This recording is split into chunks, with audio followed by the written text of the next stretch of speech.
Mr. Ewing is running a little behind, but he will be here. I'd like to call to order the OSC meeting for this evening.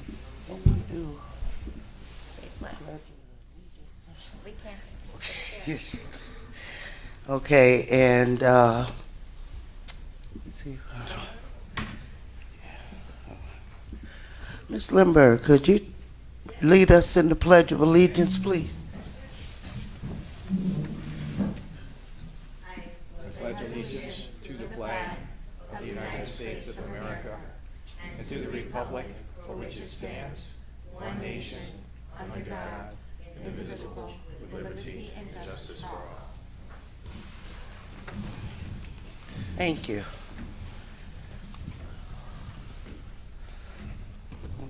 Happy New Year to those that I haven't said it to before. And next thing on the agenda is the approval of the meeting minutes for December 19th, 2023. Motion to approve. Second. Approved by Mr. Riddle, second by Ms. Gonzalez.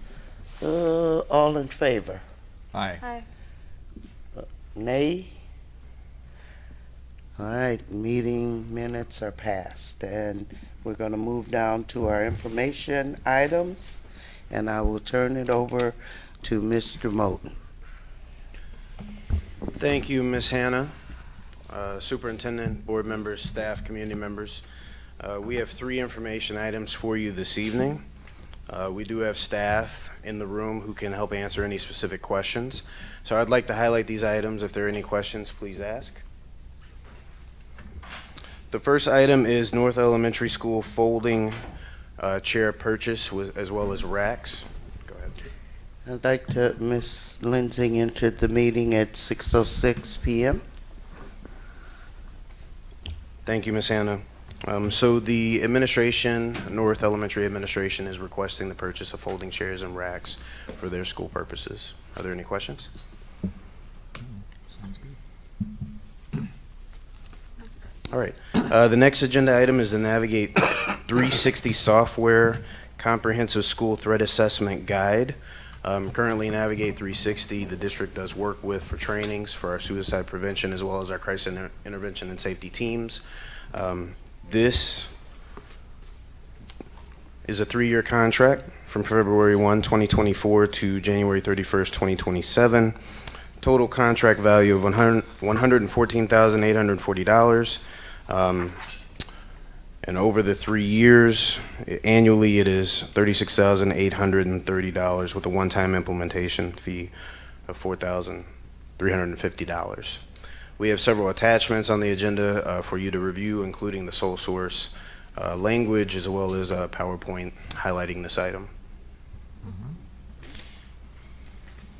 Mr. Moten, did you say, Board Go ahead, President, Mr. did you say that we have already been using this and it's a renewal? Or is this a new product that we're just beginning to use for threat assessment? Yeah, this is not a new product. Mr. Wilson's team has been utilizing Navigate 360. He has been collaborating with the professional development coordinator because we do want to track the trainings moving forward, but we want to obviously have a library available for these trainings for staff. And what we're trying to do is bring awareness to staff and ensure that we have a baseline training for everybody throughout the district in throughout this various toolkit. I also have a question. Go ahead, Ms. Gonzalez. Additionally, Mr. Moen, can you just highlight the school staff that will be using the tool and also explain the law enforcement piece? Do our SROs get the training? Sure. So I'm going to ask the team who's been working very hard on this to come up and speak to this item, Mr. Wilson and Ms. London. And I would also ask if it would help Mr. White, there is an attachment on the agenda item that is a PowerPoint presentation in case anybody in the audience hasn't had a chance to view it yet. Let me come back and see. Was it only in executive content? I'm looking right now. Good evening, board members, superintendent, colleagues, and community. I'll take the law enforcement portion first.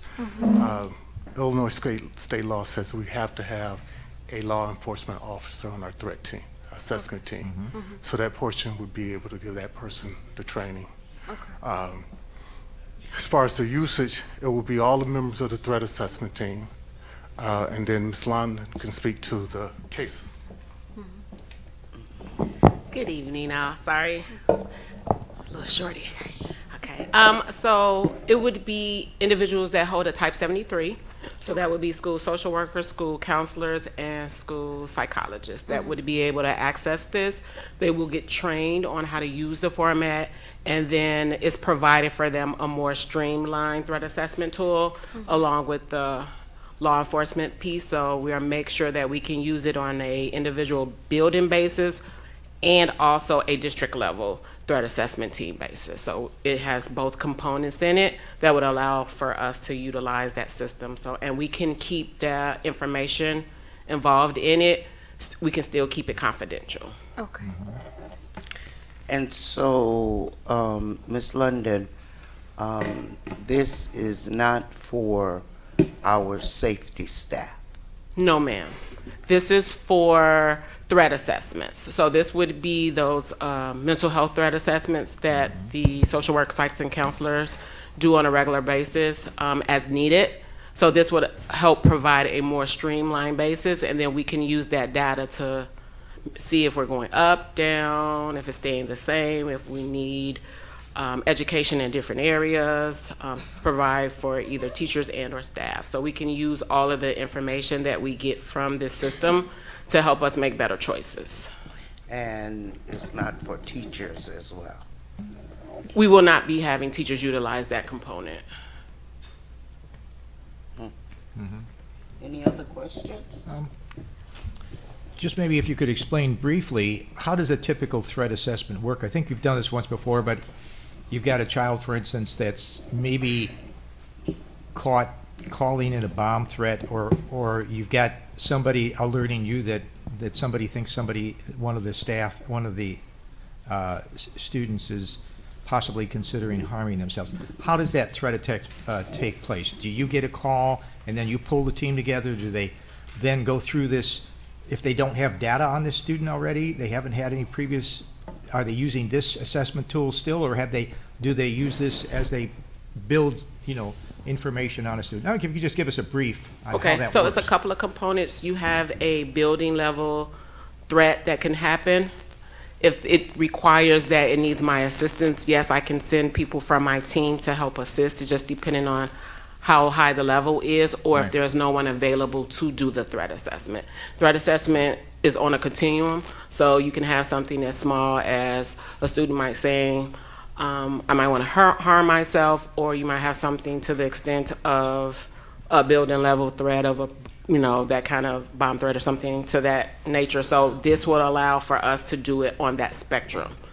But it's meant to be done by individuals with a type 73 who's been trained to do threat assessments, look for key components, look at body language, their cadence, all of those things play part, and then this document that we're going to get will help us streamline that even better. So. And you keep data as well on a particular, say you've had a threat assessment done on a particular student, maybe later on there's another one done, that data is there, and it's continuous to look at and helps you assess whether, what action to take, whether the student needs to go to a mental health unit or to see a doctor that day, or maybe call their parent, or whatever or whether school can proceed, whatever. You make your decisions based on the team and using this tool. Yes, and we are the first ones to that area.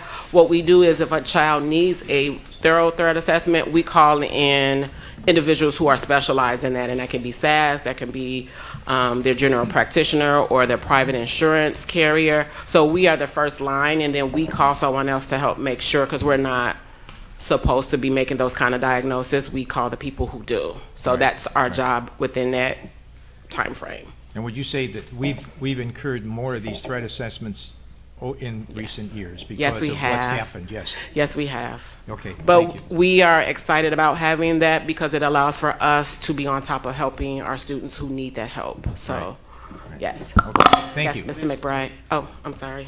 Mr. Edwards and then Mr. McBride. Okay.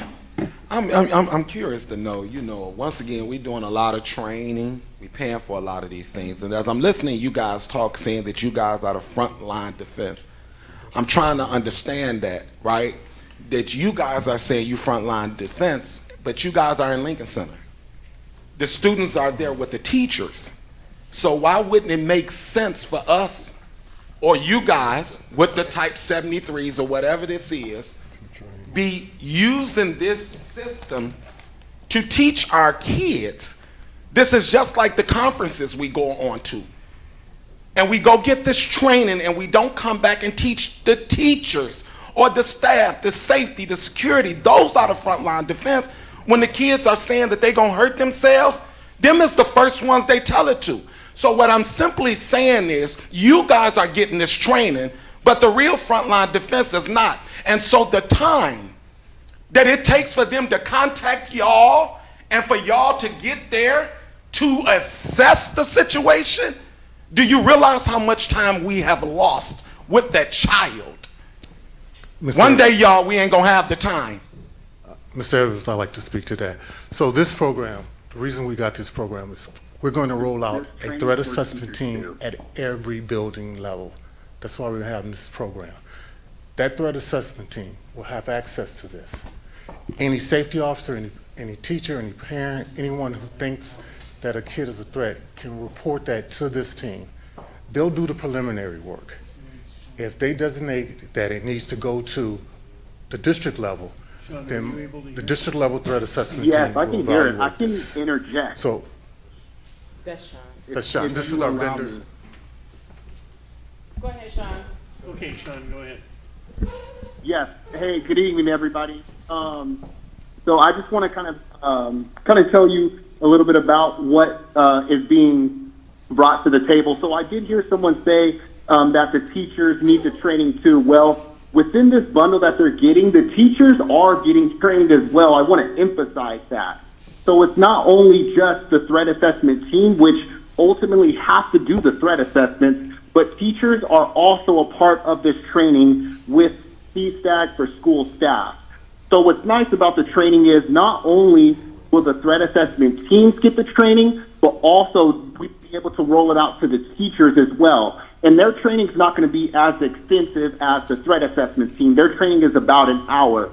So it's streamlining the whole district on one methodology, so that way, if there is a case where a teacher has to do a threat assessment or someone has to do a threat assessment that might not have gotten that extensive training, they still have the background knowledge to determine whether or not to move forward with a threat assessment. And then from there, a threat assessment member can conduct the threat assessment in its entirety.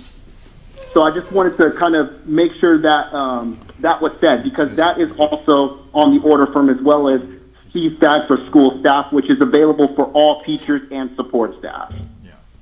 Okay, I appreciate that, sir. And this is, I'm going to say to the board, this is why when we give these presentations and we send our staff up here to speak, they need to be knowing exactly what they're speaking of, because we waste a lot of time with that, because the staff just said the teachers will not get this training.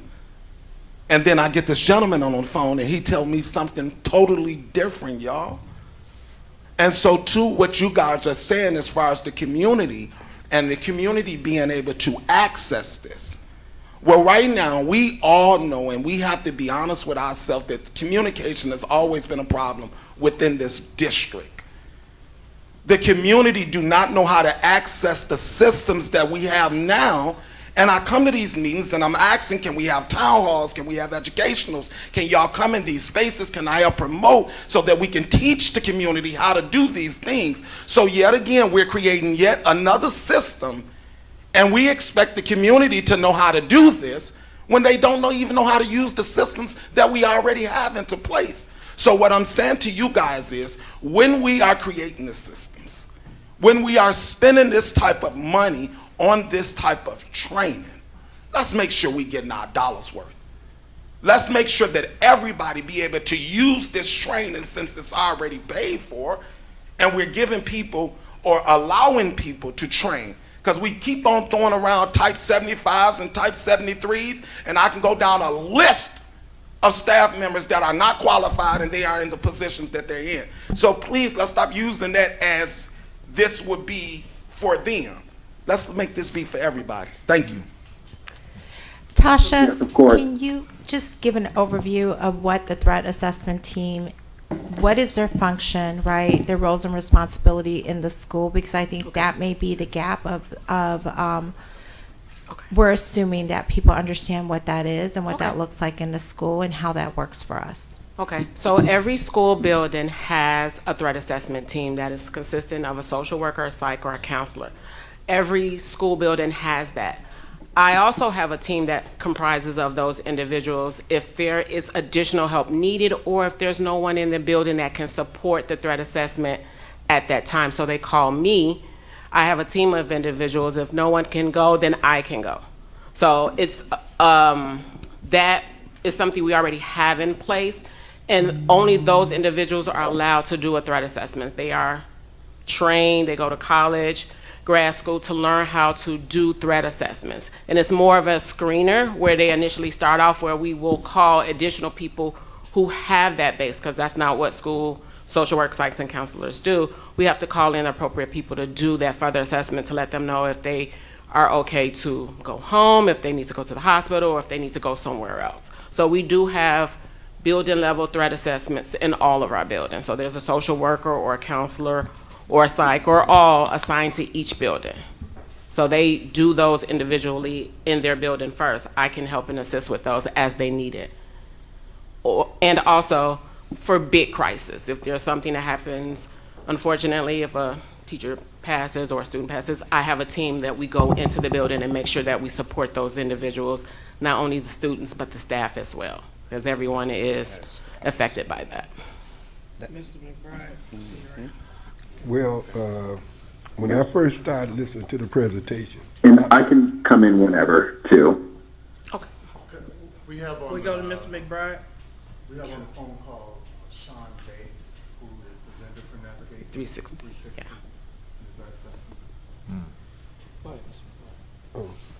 as I was listening to the conversation, I mean, when you first started off, I felt that something was missing as well. When you start giving the acronyms about background and who those individuals was, sometimes I feel that the individuals who really have had the information was the ones that see everything that's going on all day long. And that would be the safety individuals that's watching the kids coming in and out the building and doing things they ain't got no business doing. And I can recall there was an incident last summer where one of your safety men, your guys, was threatened. And he wanted to quit because he felt that nobody took his threat seriously or not. And but you know, it's just small things like that. But I still say that our staff, the safety people that's on the front line, they see more than anybody that sees that. As he was saying, Lincoln Center or some of the top staff that you're talking about doing the assessment, they catch it afterwards. But I still think our safety individuals should know what threats look like, and they should be taught as well what those threats even look like, period. Because they are the first ones to see it before anybody.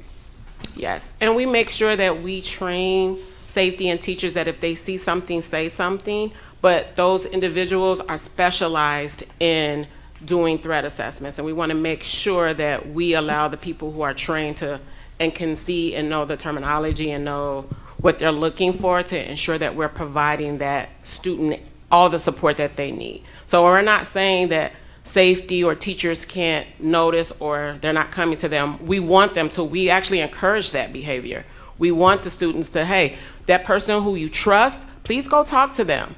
But allow for us to make sure if there's a threat that needs to be taken care of, and threats look very differently in the buildings. It could be something as small as,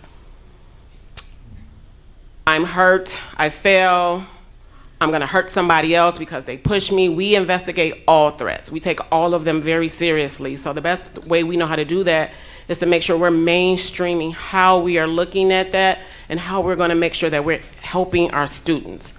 Give them the right terminology when they need to say, I'm upset, I'm angry versus I wanna hurt somebody or I wanna hurt someone else. We wanna make sure that they have that.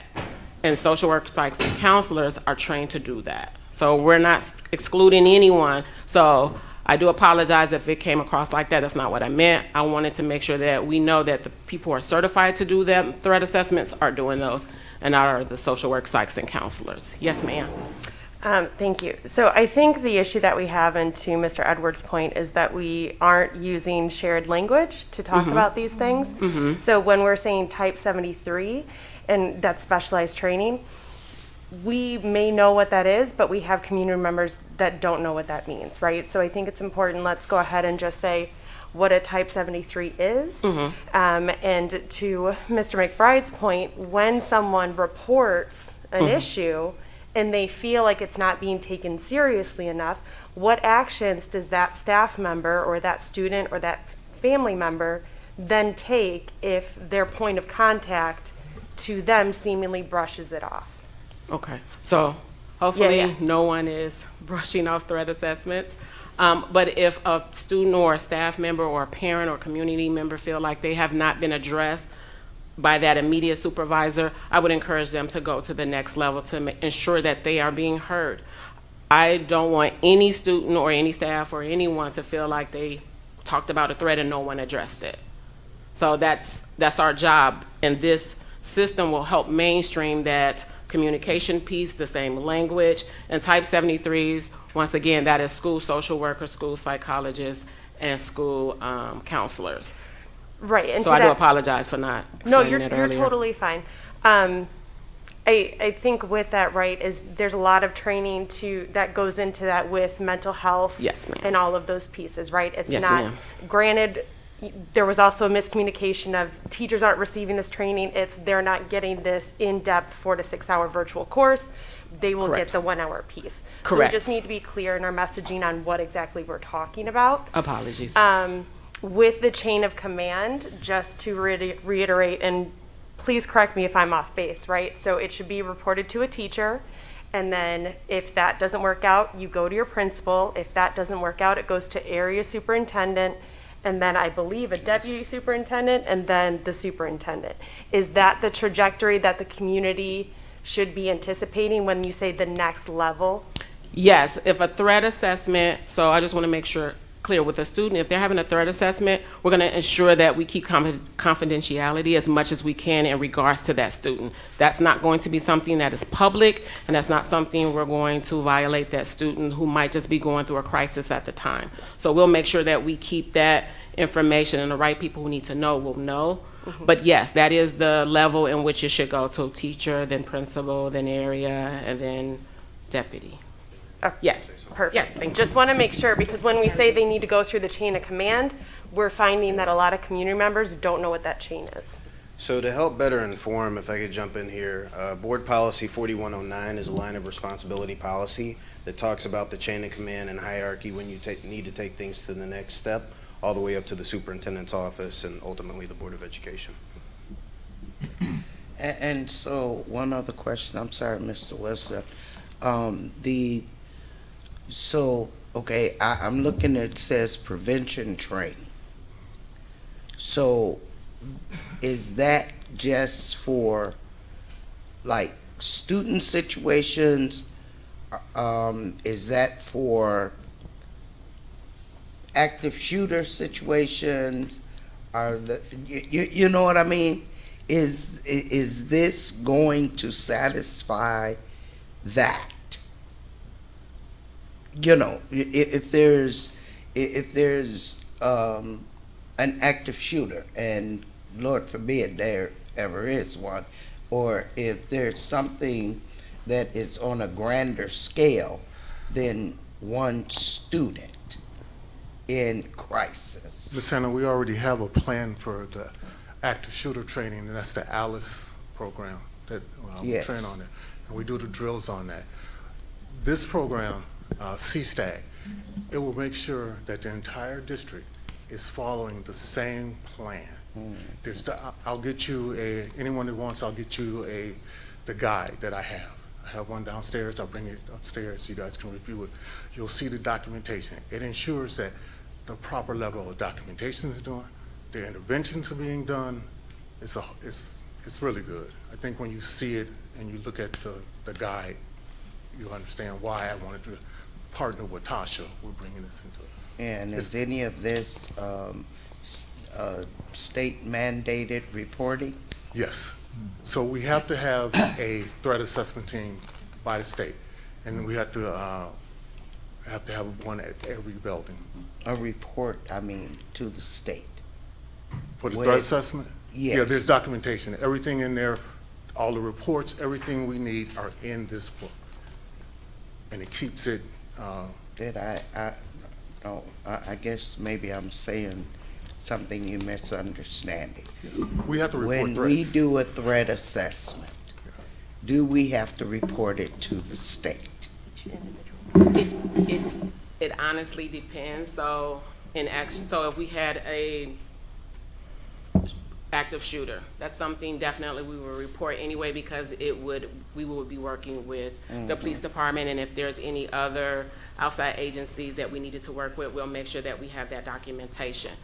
If the state is requiring us, right now they are not requiring us for the personal threat assessment on a regular basis, but we keep that data just in case it is needed, so we can ensure that they know that we are taking the proper steps to ensure the safety of our children when they are at school and when they are not, because a lot of times our threats come when students are not actually in school.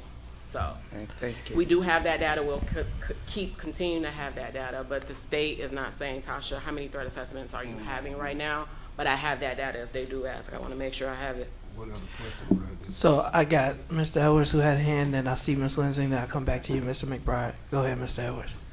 Thank you, Superintendent. As it relates to having them explain what a team looks like, right, and knowing that every district have one. And y'all know me now. I love these meetings because then people get to talk back to me. But when I think about this right here, I'm asking the superintendent and both of you guys, I want to, this is public knowledge, and I know we not typically supposed to use names, right? But this has been all over the newspaper, and I need to bring this up. I want to talk about Martell Williams when he was taken up out of the school. This young lady here was dispatched over to the school, and there was a deputy there. And so when I think about kids, and I'm talking about a threat, an officer being able to take my kid, that's a threat.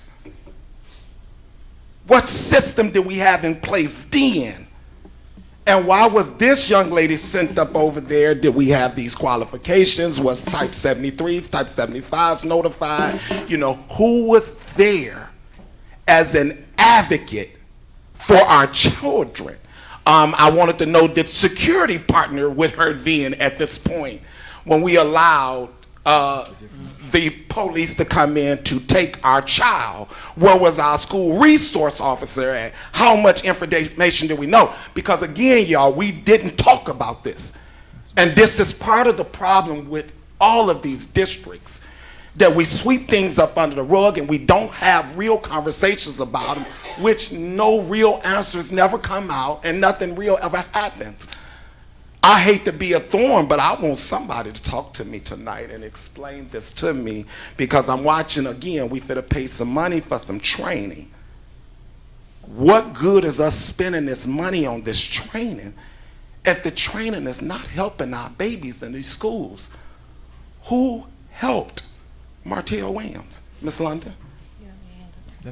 Can we address that? Or can I call a point of order? Yeah, it's not really issue. Yeah, so one thing, and Mr. Edwards, I talked directly to you because you're raising the issue, and it's something that, you know, we have talked about as a board in different situations, especially that one. Constructively, if you want access to closed session information, I would more than encourage you to run for the board. We need active community members that are willing to serve on the board, but that's classified information. And I just want to say that out of respect of the students and the staff that we often talk about who are not in the room. And, you know, I want to say thank you for being proactive to the threat assessment team. We know that it's not perfect, right? And I have issues with SAS and some of our partner agencies, right, that are supposed to be doing the work with us. But I think to stay on topic, right, and to empower our school staff is to really, you know, continue this. I think, you know, some of the things that have been mentioned are more than enough critique for us to, you know, continue building it and empowering everybody to at least know how to submit a threat and get it to the right people. But I just don't see what we're really talking about if we're not, you know, in support of something like this, so that we can actually get the right people to the situations when they happen. And sometimes we're constrained, right? There are legal ramifications with interfering, especially when it comes to things that are related to law enforcement. So I want to also echo that. We brought it up as an issue, right? That's why I asked if the SROs get this training. But yeah, I just want to kind of bring it back because we're kind of getting off topic. And I understand that, and I appreciate that, and that was cute. But dear, you have my age. You have half experience than I have. And then I want you to start showing up to community events before you tell me that I can't ask this type of question, something that affects this community. This board was elected by this community. So you owe us an explanation. And I get that there are legal ramifications. I get there are certain things that we cannot say because we have to protect staff and students. But there gots to be a way, right? We're professionals that we can talk to this community about what happened and to assure this community that it never happened again. So the next event that I have, Ms. Gonzalez, I would love to see you there, ma'am. Thank you. Yeah. So No promises. for anybody that wants to address the Martell situation, it's not necessarily related to this agenda item. There was policy changes. There was a policy review. There was an overhaul related to it in conjunction with both the district and the police department. So again, we can reiterate that at an upcoming meeting if there is a request from the community in order to readdress that issue. But we can't present as if it wasn't addressed because we've had multiple conversations around it, including an entire debate as related to including SROs. I would love to talk if I have that opportunity at all. You can go before me, that's fine. Can you please hold 1 minute? Yeah, Just hold 1 minute. The staff is handling questions right now. If there's a question in regards to the product, then we will defer questions to you. Okay, thank you. Yeah. So I know, but that was it. Ms. Lindsay had a point. The back and forth. So Ms. Lindsay, if you want to ask the question, and then I'll go to Mr. McBride, who's been waiting. And then if there aren't any other questions related to this agenda item, we'll keep moving. Go ahead, Ms. Lindsay. So my questions related to this is a two-parter. Can you provide generally how frequently we're having threat assessments in this district, and if you've had conversations with surrounding districts to see if we are similar, above, below? Where are we in terms of these types of situations, especially as our society is evolving and it's increasing everywhere? So I can get data to you in regards to what it looks like for us if we've had more, if we had less. I can provide that data to you, and I can speak with surrounding districts to see if they are willing to provide that information about their threat assessments that they're doing in their district. So we have a lot of proactive support like Gaggle.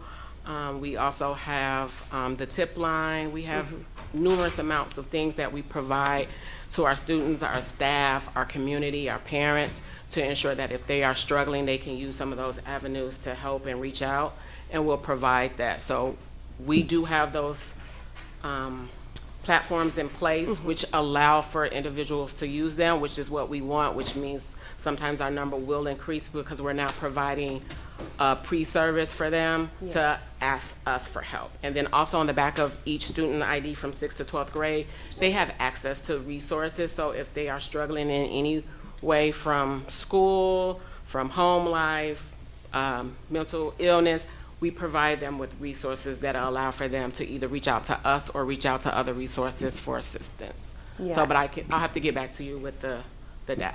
Great, and it's definitely in the handbook too, right? And it doesn't have to be specific, even if it's just a range, right? Because in these types of situations, I can understand extremely specific is maybe not the best approach. Yeah, I was about to say, please. Yeah, no, it's totally fine. Yeah. Right, So, yeah, but I if we can could give just you get like a range general. of 3 to 500, whatever Yes. chunk is appropriate, I Yes, think I that can would give be you that. helpful. Yes. I appreciate it, thank you. Mr. Go ahead, Mr. McBride. Rather than belaboring the point, I heard enough. Okay. Yeah. Mr. Riddle. Yeah, I'd just like to say I support this product entirely. I see that that they have a copyright on this product that was developed 20 years ago.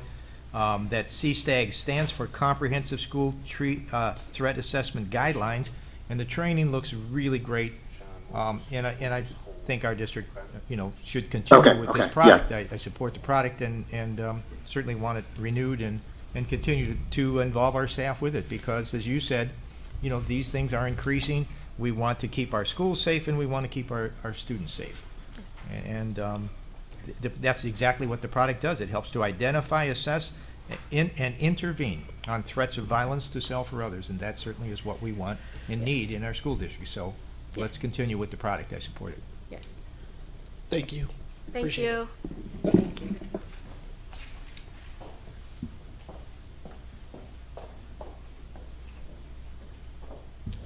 We can get the agenda back on the screen.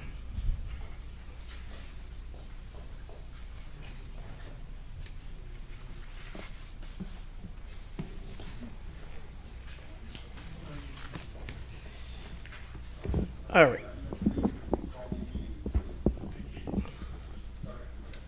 So we got item 5C. It's next, ratification of payment for installation of new roof vent exhaust equipment.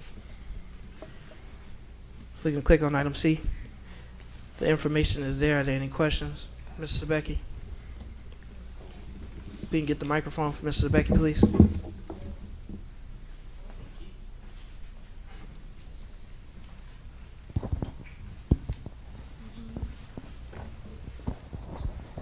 So I got a couple questions on this line item. Reading this and reading the descriptions to a lot of these hoods and that within our kitchens, a lot of them are not updated to NFPA guidelines, not to local life safety codes. So how does this get by this many years without any of this ever being brought up? The codes didn't change. They're the same codes. Electrical running through the ductwork.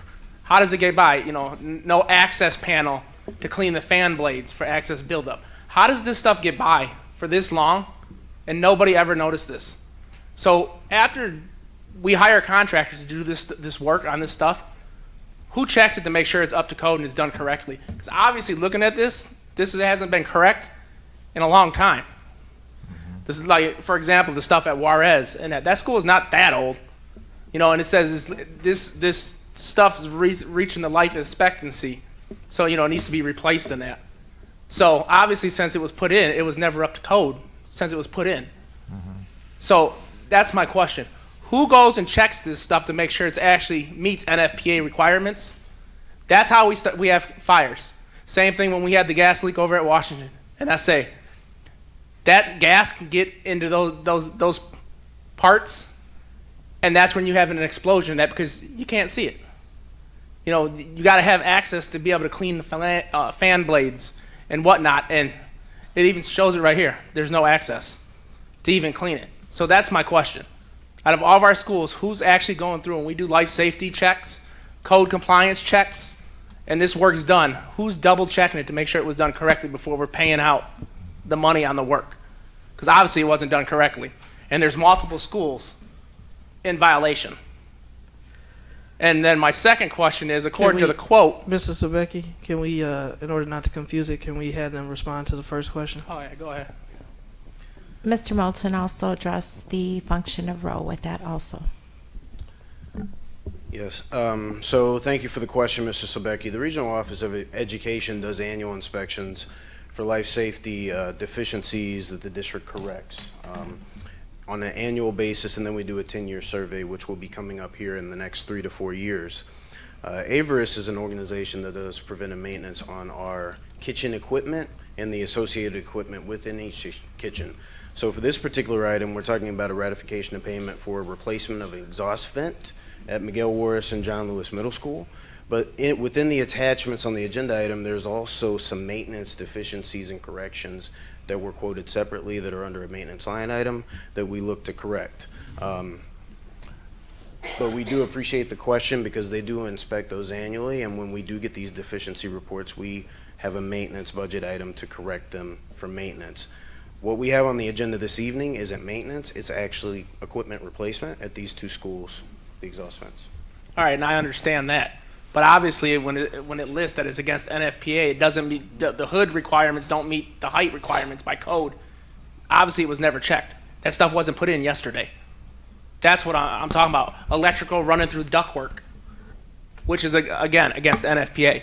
So that means it's been like that for years. So how thorough are these inspections? If a company that we're hiring to come in and look at this stuff, they're finding this years and years after. So how thorough are the inspections? Because when one of those start on fire and we have this happening, then what's your excuse going to be? It didn't meet guidelines. When OSHA comes in, you're going to be fined for it. That's where you have the problems. So that's my question. Is like if you do it annually, and even the 10-year plan, how does this get by for so long? When we talk about NFPA, we talk about fire codes and that. Our children are in these buildings. So we need to make sure these are up to date and installed in that correctly when work is being done in the schools. So, Mr. Moulton, I think part of Mr. Sebecki's question wasn't answered unless I didn't hear it correctly. But who in our district is responsible for overseeing that work? Because that was one of his questions.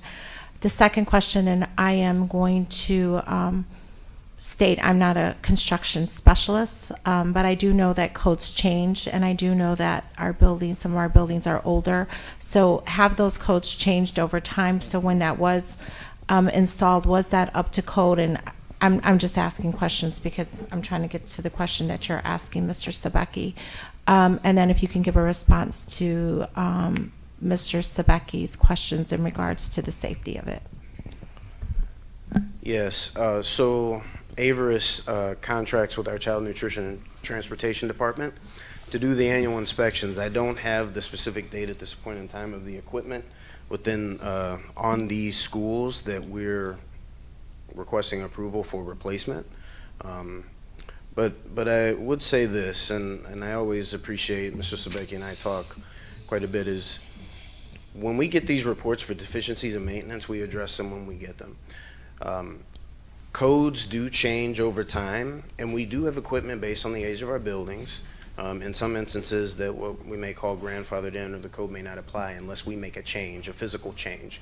We've experienced a lot of that through plumbing. We've experienced a lot of that through, fire protection, sprinkler, etc.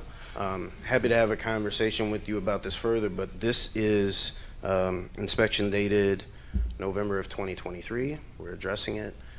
It is January, so I hope that helps. Yeah, and I do understand the thing, because NFPA I'm very familiar with. I was a fireman and everything else. So some of these, like Juarez Middle School, that code hasn't changed since that school was built. A lot of these codes, and that's what I'm just saying. If it goes by that many years, how is this not being picked up on an annual inspection, and a third-party vendor comes in, and then now finds these deficiencies when it's time to replace the stuff?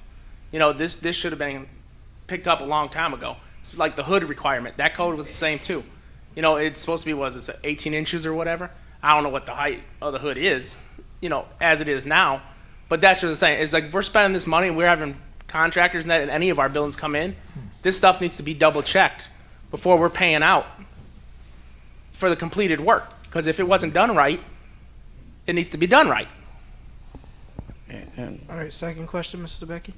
The second question was, as I can see on the date of this, it says the quote's good for 30 days. It was done on 12/1. So is that still good, or is the price going to go up now that I see it was almost going to be February? So it's over 30 days. No, this is still good, and I want to make sure, and this might be an educational point as we move forward. We don't attempt to do this, but this is a ratification of payment. Ms. Williams responded to this as quickly as possible for the exhaust vent replacement. So our ratification of payment states that this has been addressed. It was addressed in real time when it was reported to us, because we do use those kitchen sites on a daily basis at those two middle schools. So we're asking the board to ratify payment, and yes, this price will be honored. The replacement was done at the time that it was reported to us. Go ahead, Ms. Anna. Okay, and I just have one question about a word. As I was reading, couldn't get access. Could you explain couldn't get access? I think she was referring to where it says it couldn't get access for the Yeah. cleaning. Where you're supposed to have access to clean it. Yeah. So couldn't get access, meaning they couldn't reach the equipment to clean it. So there was something preventing them from actually physically going in to clean it at that time. And you're not aware of what limited their access? Ms. Hannah, I would need to come back with those specifics at that point in time to see what prevented access, but that is what they meant in the report. And then had to come back and address that with cleaning. They didn't have the panels cut in that they're supposed to by NFPA. That's what it is. That's what access is. So not all the panels are getting cleaned. So when you clean up the parts that are exposed, it's the bottom ones. That's the only ones you can clean. The ones that are on the top, that's what they're talking about, access. There's supposed to be a panel cut into there so they can have access to clean the whole flow. The top, the grease just builds up on the top within the fan system, and that's where you have your fire. Like for example, Thank you. Mr. Sebek. Like for example, we have a vent in the ceiling here. If that were intended to be an access panel for cleaning, that should be accessible to remove and go in and clean. But that's what they're referring to here. They do show an image on the image. If you look at the image, they do show an image. It's a circle cut out like this, and that's what they're talking about. By NFPA, you got to have those certain requirements of an opening cut out that you can go in there and clean it. Ms. Gonzalez? Yeah, I just want to Mr. Sebecki's point, then ask the question with Averis Fire Services. Do we have is there scope of work with us on a as-needed basis, or is it just as you know, are they a vendor like throughout the whole year making the maintenance services happen? Yes, they're a vendor throughout the whole year. So the preventive maintenance isn't as needed. That happens on the schedule. And then the as needed is if they find any deficiencies, we ask them to quote it, which is some of the information you have here, and we ask them to correct it. Maintenance wise, if it's a small item or it's additional labor, that's through maintenance. If it's a capital, which this is what this is, then they give us a quote for replacement, and we try to address it as soon as possible. Okay. Because I'm just thinking maybe in the future, if we want to have some of the same work done in other buildings, and that's assuming, right, that the assessments are all coming back okay, and they just happen to find the deficiency in these two buildings, which seems to be the case. For the vent hood replacements, yes. Every year, we get a log of this, similar to what we bring forward to the board for the mobile classroom inspections. Right. There's some items. Some of them, it's, small maintenance items. Majority of them are small maintenance items. We address in real time. But again, the larger capital items, we ask them to a quote. A lot of this is a little more specialized, requires a combination of trades, maybe outside of the scope of our staff's abilities. Ms. Lindsay? Sorry, so just to clarify, to make sure I'm understanding, based on what Ms. Gonzalez is saying, all of the other schools have access to the panels. They have the access panels, and it's not like these two schools. We've confirmed that. So before I definitively state that, this is just for the capital. I would need to verify all of the maintenance discrepancies noted at the other schools. Okay. We've addressed or in the process of addressing. So, but I would like to come back to the board to just verify Okay. the accessibility question at all the other school sites. Okay. Oh, go ahead. No, if you got another question before. I just have two more. One is just trying to orient myself to make sure I fully understand, and then the other one's nitpicky, so I'll start with the nitpicky because that's easy. When we're doing these, can we just make sure that they're spelling things right? Because Buttrick in Waukegan is not spelled with two T's. So just, again, it's nitpicky, but if we can make sure that it's just all good to go there. Right. But the piece that I really want to have answered is I'm confused because on these statements, looking at words specifically, it has November 8th as the date with the deficiency number. It has submitted on 12/1/2023, and then based on the board docs, the workflows show for January 11th with like less than a 30-minute time frame for who signed what when. So I'm just confused on when we got this information. Because you said Miss Williams had handled it as soon as it came across. There's 3 different dates going on. So did the issue come up in January? Did it come up in November?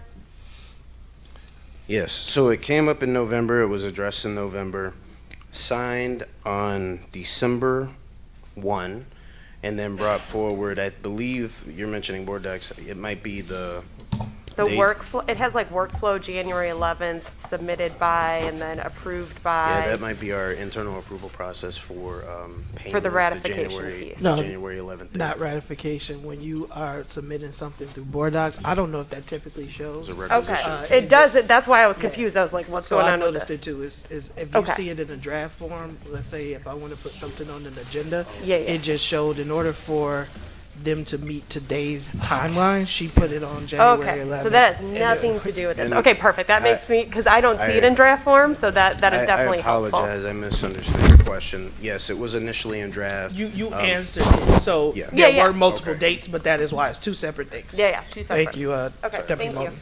And I got one Go more ahead, Ms. Hannah. question. ROE, Oh, yeah. that's Dr. better. Anderson. Is Ms. Hannah, can you use the microphone, please? Dr. Anderson from ROE, is this one of the functions during the life safety inspection that he would do? So, actually, Mr. Adamick, do you want to come up and speak to the life safety inspections? Because those, I do not have a checklist in front of me, but they are looking for things typically on the ground throughout the buildings. Do we have emergency evacuation signage?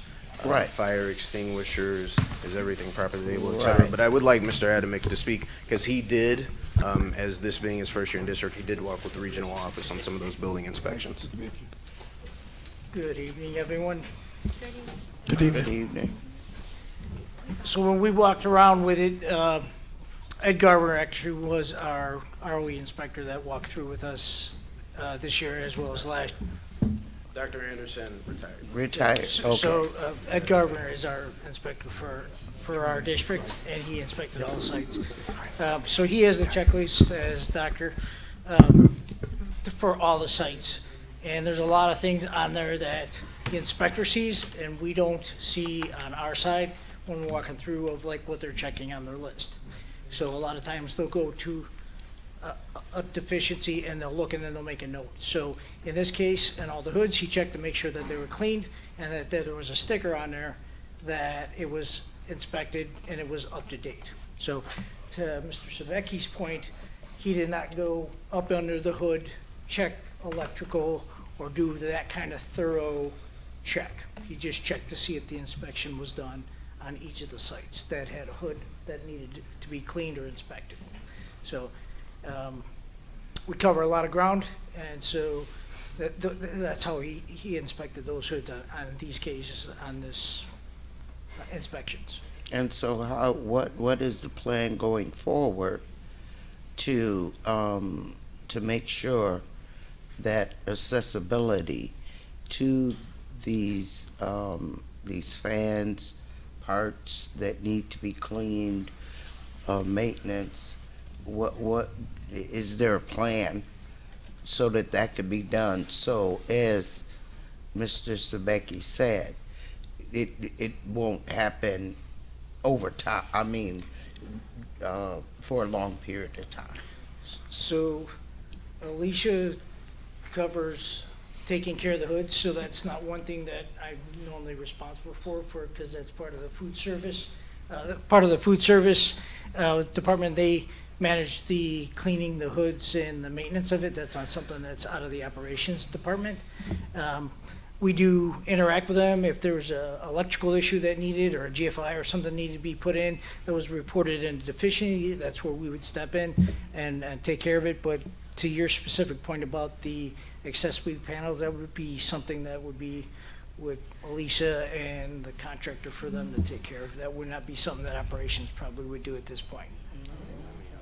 Yeah. So, I and think the concern is. okay. We, And it's a life safety thing, so we wouldn't be cutting it into. yeah, and Ms. Hannah, I think this is similar to Ms. Lansing's question earlier. I would like to come back with information. Unfortunately, Ms. Williams wasn't able to be here this evening, but we also don't like to get the same deficiencies twice. So, I'd like to come back with the information with the other schools as far as accessibility, inaccessibility, and then what's been corrected or in process of correction.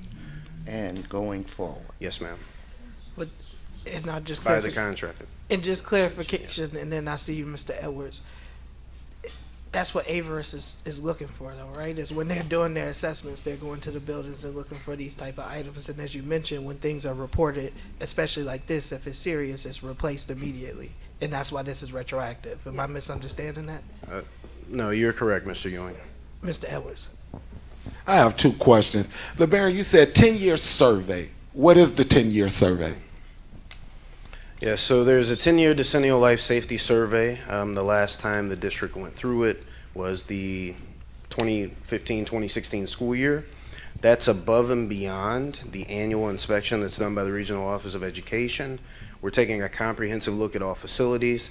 The last time we did a 10-year survey for life safety items, which are items, priority A is items to be corrected within 1 year, priority B, years 2 to 5. And then we have C1 and C2 priorities that are recommendations and anticipated items for life safety corrections in the future. The last time the district did this, we coupled it with a facility assessment, which is really the genesis of the 10-year capital improvement plan that the district initiated about 4 years ago. And that's done by an architect of record. So, We do 2026 is when we break the next inspection. okay, so statewide, how requirement-wise, how often do you guys have to do this? Is it every 10 years? Every 10 years. So the last time the district did this, it took a year, a full school year, to inspect all the facilities and about 3 to 6 months to report the findings and submit the information to IWAS with the State Board of Education. So we are looking to the future, the 2025-2026 school year, doing this again comprehensively. Okay. I've already engaged, to set up with architects to get prices, to get proposals, to already, that's how, we're already at, to get that already started, we've already started working on it. Okay, so I say this to the board when we talking about these surveys, and I know the state required every 10 years, but something that we should consider is, one, the size of our district. We are really talking about the safety of our babies and things with buildings that relates to our babies. Let me finish. And I got you, but the only reason I want to clarify, Mr. Edwards, is so there's an annual assessment. In addition to the annual, every 10 years, there's a deeper dive. So there is an inspection that's happening each year. It's not looking at the same things, and they are giving you time. Gotcha. So with a building that, the high school at Washington is over 100 years old. So there may be something that needs to be replaced immediately, and then there's something that they're saying, this is going to go wrong, or you should think about changing it within the next few years. So they give us time, because if they were coming back every year, especially with a district like ours, to your point, and they were doing this in-depth survey, you're going to find something's going to be uncovered, but it costs money. And so the money piece is, there are things you can replace right now, things you have to replace right now because it impacts life safety. That's why when you hear life safety, it's a life safety concern, meaning that this is something that needs to be rectified immediately. And then there are other things that just need to be rectified. So I'll let you finish your statement. I just wanted to clarify. In addition to an annual inspection, there's also this required 10-year life safety inspection. And then go ahead, Mr. Edwards. Okay, and so the other two things is not questions, just really statement. I encourage all you deputy directors, directors of departments, when you guys come up here to give these presentations to the community, whatever information relates to this item, whether your staff is going to be in or not, I'm quite sure you guys know previously, ahead of time, that you have to do this presentation. I advise you guys to get with your staff and get all of the information that you think you may need to present it with the community so you don't have to come back. That's working harder and not smarter. And then the second thing is, Mr. Ewan, also is, I appreciate the comment and about the money issues, y'all, but y'all know how I feel now. We got a lot of money in this district. Our kids has been cold in these schools. We got a new administration building. These type of things right here should have been taken care of before we decided to get that building, is what I'm saying. Thank you. Ms. Lindsay? Just to clarify and be transparent with the community, so to Mr. Ewing's point, right, with these assessments, you have items that are good to go, items where you have some time, and, you know, urgent items. So green, yellow, red, if you think of it as a stop sign. Do we have all of our urgent safety, life safety items taken care of, or are there still some outstanding items that are urgent but not addressed? Yes, all of the urgent items have been addressed from the 10-year survey. Right now, we are coupling B and C priorities and ultimately C priorities to ensure that they're not urgent priorities at the next survey time period. But we did do them all according to timeline, I believe, and I would need to double check the notes. We had Dr. Anderson come and speak. We did request an extension because of fiscal capacity to do some of those A items.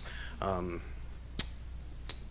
we did meet the extended timeline for those A priorities, the urgent items. Okay, so red's taken care of, everything's off that plate. We're just working in the orange and yellow to make sure that they don't get to red, is what I'm understanding you say? Yes. And not only that, but when he says he coupled it with our 10-year capital improvement plan, is that if there were items or things that needed to be addressed, for example, if we were going in to do asbestos abatement, and that also required that we do some plumbing, or we would take advantage of that, we would do those things together as opposed to just because it wasn't on the life safety plan. So when we talk about the building in downtown Waukegan, it did cost $8 million. Some of that was offset by the wraparound center. This is a fact. But we also set aside $30 million as a board, $10 million over 3 years in order to address significant capital improvement projects, and are continuing to do so. So I just want to reiterate that for the community, is that all of the money didn't go to one building, and one of our goals has been doing every building touched, every student benefits. The heating issue is a concern. This is why we have 100-year-old buildings, and so my house was built in 1915. My pipes froze, right? Yeah. Like it is part of it, and we want to work to address it because our students should be in a comfortable environment. Thank you. There are no other questions related to this item. I'd like to move on to, we have the reports that have been presented there. I'm going to take them one at a time. 6A, student activity convenience account bank reconciliation. Any questions, comments, concerns? B, treasurer's report. Questions, comments, concerns? C, schedule of investments report. Go ahead for schedule of investments or for B? I think it's under the B one. The treasurer's report? Yeah, listed in the. Can we go back to B, Mr. White? I think it's that. Yeah, I want to make sure. I can't see. I don't have my. So is this the one where it shows the like the vending reports and everything at the buildings, the school buildings? I don't remember what letter it was. You say vending, like Yeah, for the vending like the vending machines? accounts. Student activity and convenience accounts. I think that's that one. A. Yeah. So that my only question is looking at that report, Mm-hmm. And I'm assuming that's all the vending machines that we have within our buildings. Is what that is. Someone from finance, can you answer the question?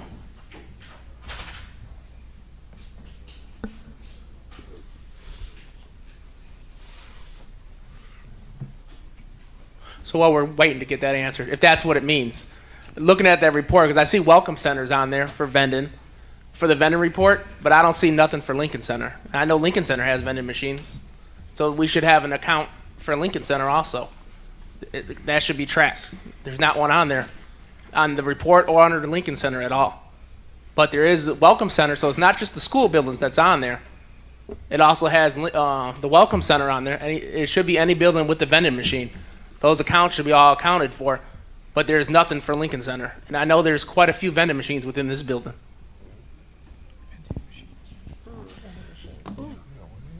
You got a question for someone? What? Yeah, so if we can come back and report on that. Mr. Lewis on his way up. Mr. Gawasa, did you hear the question? Question was, is there a vending machine at Lincoln Center? So one or all of the vending machines in the district listed on this convenience account and student activity fund? And then is there one at Lincoln So Center? the question is it lists all the different schools that have vending machines in the accounts for the vending machines. It has one on there for the Welcome Center, everything else, but it does not have one on there for Lincoln Center. And I know there's vending machines within this building, but there's no account listed for Lincoln Center. So is that being tracked? Because it shows absolutely nothing. There's no report at all on any of those financial reports for this building. I don't know. I know we have some vending machines around the building. I know we have some vending machines around the building, but I'll have to track them to see what account they're a part of. Yeah, but that's right. Because there's one that specifically says vending, and all those schools that are listed in Welcome Center, those all have vending machines. So Lincoln Center should also be a line item on there separately, just like all those other schools, and have their own account. There's not one on there. Lincoln Center might have multiple accounts for vending machines, but that I'll have to check that. Yeah, but that's what I'm just asking, because there's a specific line item that just says vending. So, Mr. LaRosa, can you look into that, and then we can supply a response to the Board of Education and Mr. Sabeki? Okay, Thank you. will do. All right, we were at item Oh, C. sorry. Go ahead, Ms. Lindsay. And I'm just going to keep this very brief because I understand it might be slightly tangential. Do we own the vending machines, or is this a company that comes in, they own the machines, and they fill them? Mr. Moulton? We do have an agreement with Coca-Cola Okay. through the Child Nutrition Department. So when you see the student vending, hallways, outside the cafeterias, we do have some that are within the buildings for student activities like that our teachers use and the teachers' lounge and things like that. So we have a hybrid. Okay. We have a hybrid. The reason I'm asking, right, and I should have led with this, the reason I'm asking is because a lot of families are encouraging their students to become entrepreneurs with vending machines. So I want to put that on our radar to see if that's something that we can work towards, where students want to be entrepreneurs and do the vending machines. We're supporting our students and not Coca-Cola. Sure. That I'm just going to put that out there, and maybe we can start looking into it and maybe create a plan to strategize. Sure, and we, to the extent possible, our vending machines, we ensure that they are not, they are in compliance with our nutrition program, as far as not specifically being in the cafeterias, being off during meal times. A lot of those fundraising opportunities or potential entrepreneur opportunities happen after school, not during school hours, just to make sure we're in compliance with the Miss Williams program and our CEP status with the state. But we can certainly explore that opportunity. And Yeah, and I think that would be a good business opportunity for them as well, to learn how to run a business within certain constraints, such as making sure it's following those guidelines. thank you. Go ahead, Ms. Gonzalez. Just to continue in the can of worms, because you Sorry. said that. Does that include the vending machines that we bought for our PBIS? Okay. Like the book machines? No. I don't know if they Yeah, have that's what all they are. books. Some but- have both, Yeah, so we're- some Oh. can, We're some not are making any book, money off some that. are other Right. prizes. Okay, I just There's wanted no to money make sure being that. made on that. Okay. That's- Yeah, Okay. we're talking about beverages and snacks. Got it. Okay. Thank you. Awesome. All right, so we have the schedule of investments that's there. We have the facility direct report. Then we have item E, clean school bus rebate program. I see why we, have kind of postponed that clean school bus program, and I think that's wise based on the discrepancies and the concerns that we had in the article that was written. But I'm glad to see that we're going to still pursue that in the future if something comes up and looks good. So Yes. we'll So continue to we're not look at it. buying the bus? Well, it was going to Well, cost the us rebate. money. It was going to cost maintenance concerns. A lot of different issues were Not at raised, this plus I an know. article. Yeah. Yeah, so it's, Yeah. but Not at this time, somewhere Mr. down the line, I hope we continue to. Not the electric If a bus. good opportunity comes up and they're gonna buy an electric bus for us and we can afford that and it's in the budget, and it'll happen further down the road. It's kind of early times yet. All right, and then F, impact fee schedule update. So we do have a brief update here for the impact fee schedule update. We have received inquiries from 2 developers within the city of Waukegan, one looking to do a senior citizen center and another to do an apartment complex. So the last time we looked at these fees was 2021, the last time that Ms. Vanderbroek could see that we brought something forward was when Barnwell Manor was reconstructed.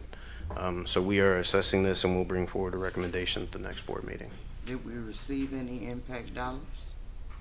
So based on our research, at the time, we don't believe we did the 2019 development, but that was also at a time where there were some things that were handled by Mr. Morris that Ms. Vanderbroek would like to look in further, which is why you don't have a current recommended fee schedule attached to this item.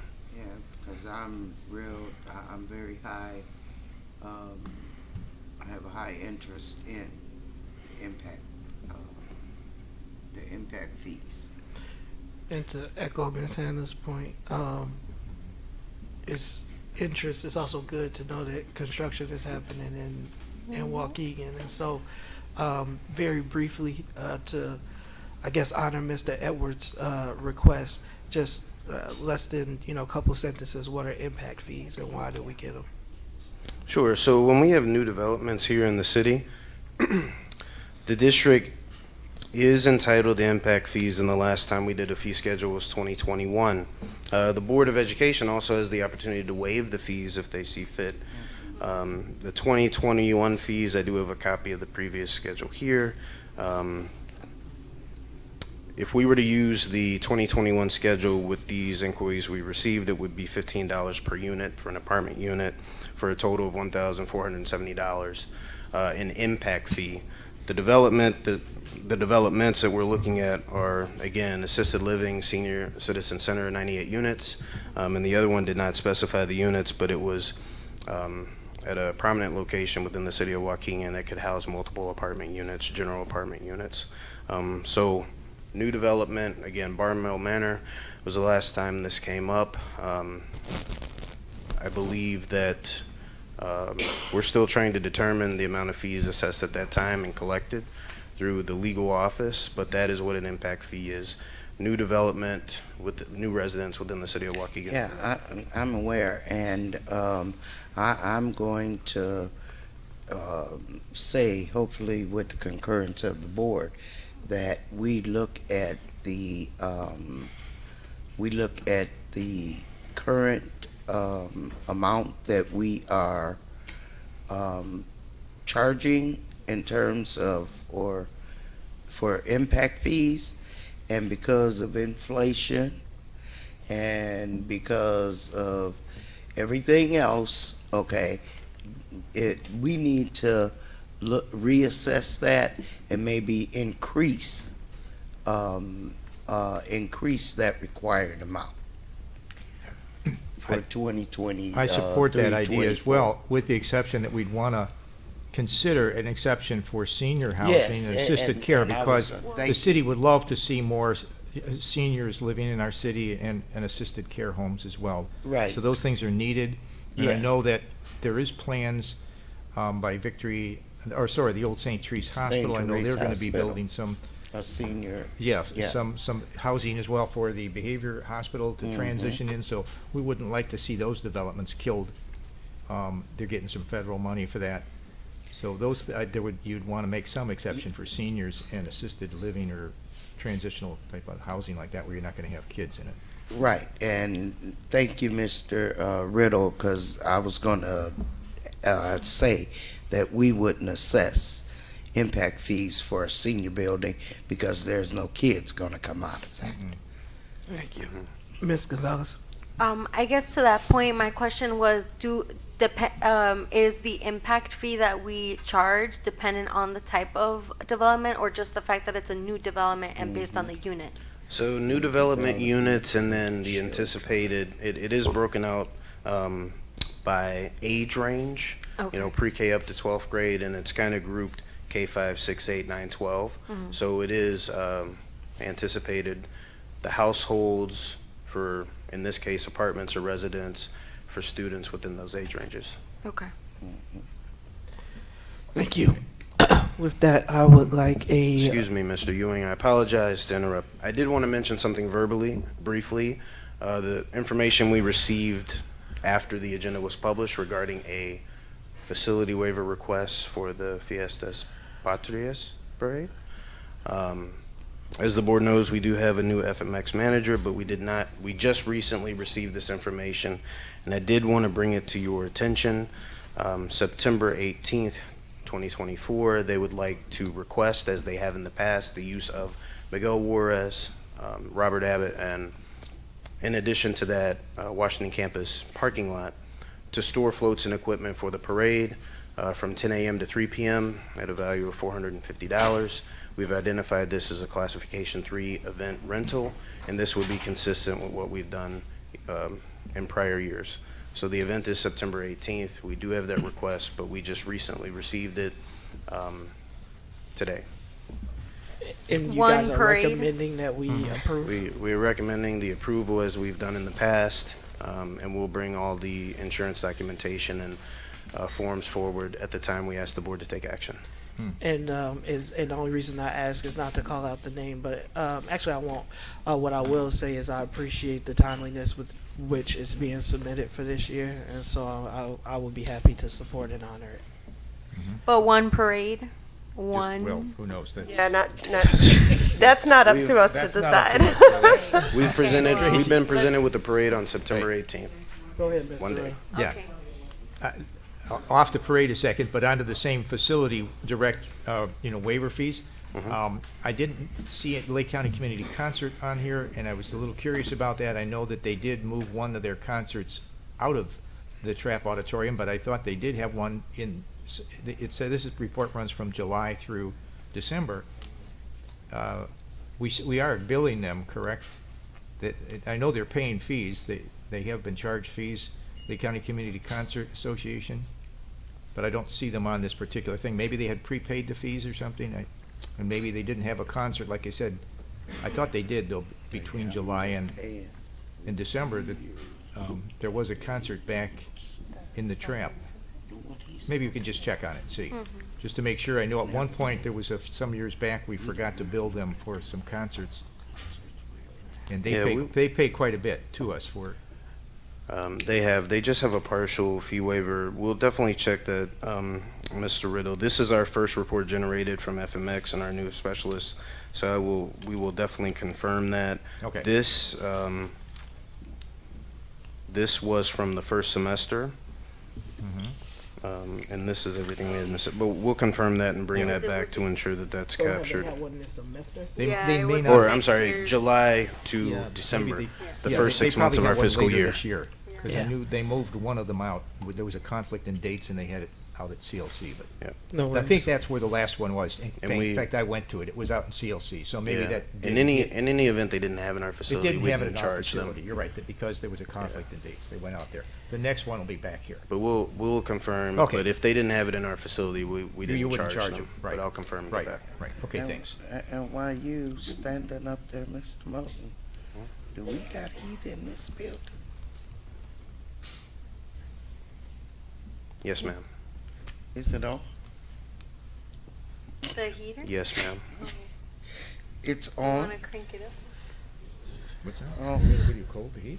Oh, Miss Hannah's cold. she's cold? I think You got a there's window fan open. over Like here. burr. I don't wanna touch anything. I think they're- What do you say, Mr.? He's got a window.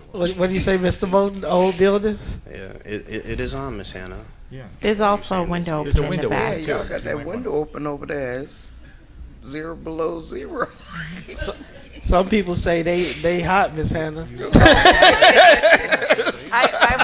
gonna call nobody out. I'm just saying. But with that, I'd like a motion to adjourn.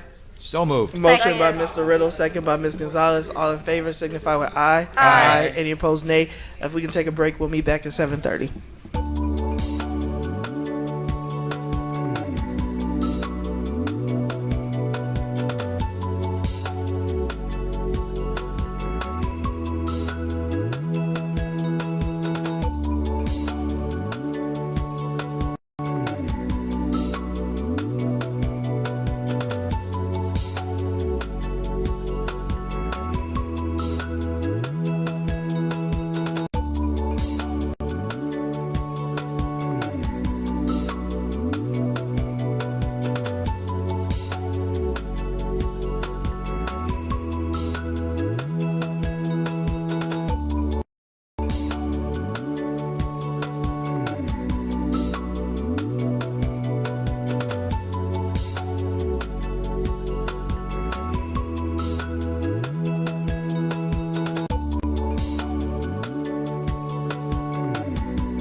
So if the board can make their way back to the podium. This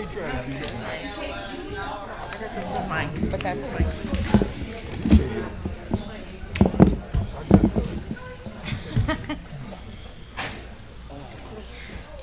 Did you see? Like to call to order the January 18th, 2024 Joaquin Public School Student Achievement Meeting. If I can have a roll call, please. Ms. Gonzalez? Yes. Mr. McBride? Yes. Mr. Riddle? Yes. Ms. Hannah? Yes. Ms. Fabian? Ms. Lansing? Yes. President Ewan? Yes. And No worries. No, I have it. Correct. She left already. If we can just, for the record, in the previous meeting, let the record reflect that all board members were present. I arrived late at 7:12 p.m. except Except Ms. Fabian. All board members present except for Ms. Fabian. I arrived late at 7:12 p.m. So you want to notate that, Superintendent, so the minutes are correct. Now we're at item 3A, approval of the December 19th, 2023 minutes. Motion to approve. Motion by Mr. Riddle. Second. Second by Ms. Gonzalez. Any comments, questions, corrections to the minutes? All in favor signify with aye. Aye. Any opposed, nay. Minutes are approved. Similar to before, I'm going to go through, well, we got a presentation. We want to go to the presentation first. Let's do it. 6A, is you good with that, Dr. Nault? Yeah, if that's what the board. All right. Item 6A, the Department of Diverse Learners contract for integrated comprehensive something. Okay, good evening, Superintendent, Board President, members of the board, community and colleagues. Jason Nault standing in for Dr. Cesario this evening for the academics team. 6A is a presentation by Dr. Bublitz. So I think Lee has the PowerPoint, if you can display that. Thank you, Lee. That's right, you're taller than me. Good evening, community, board, superintendent. So I'm excited to bring this item to the community and to the board. The superintendent and I talked a little while ago now, and she asked about originally how we can support our African American students, particularly male students, with IEPs, because that's an area we know has been a struggle through disproportionality, whether being identified or identified as emotional disability.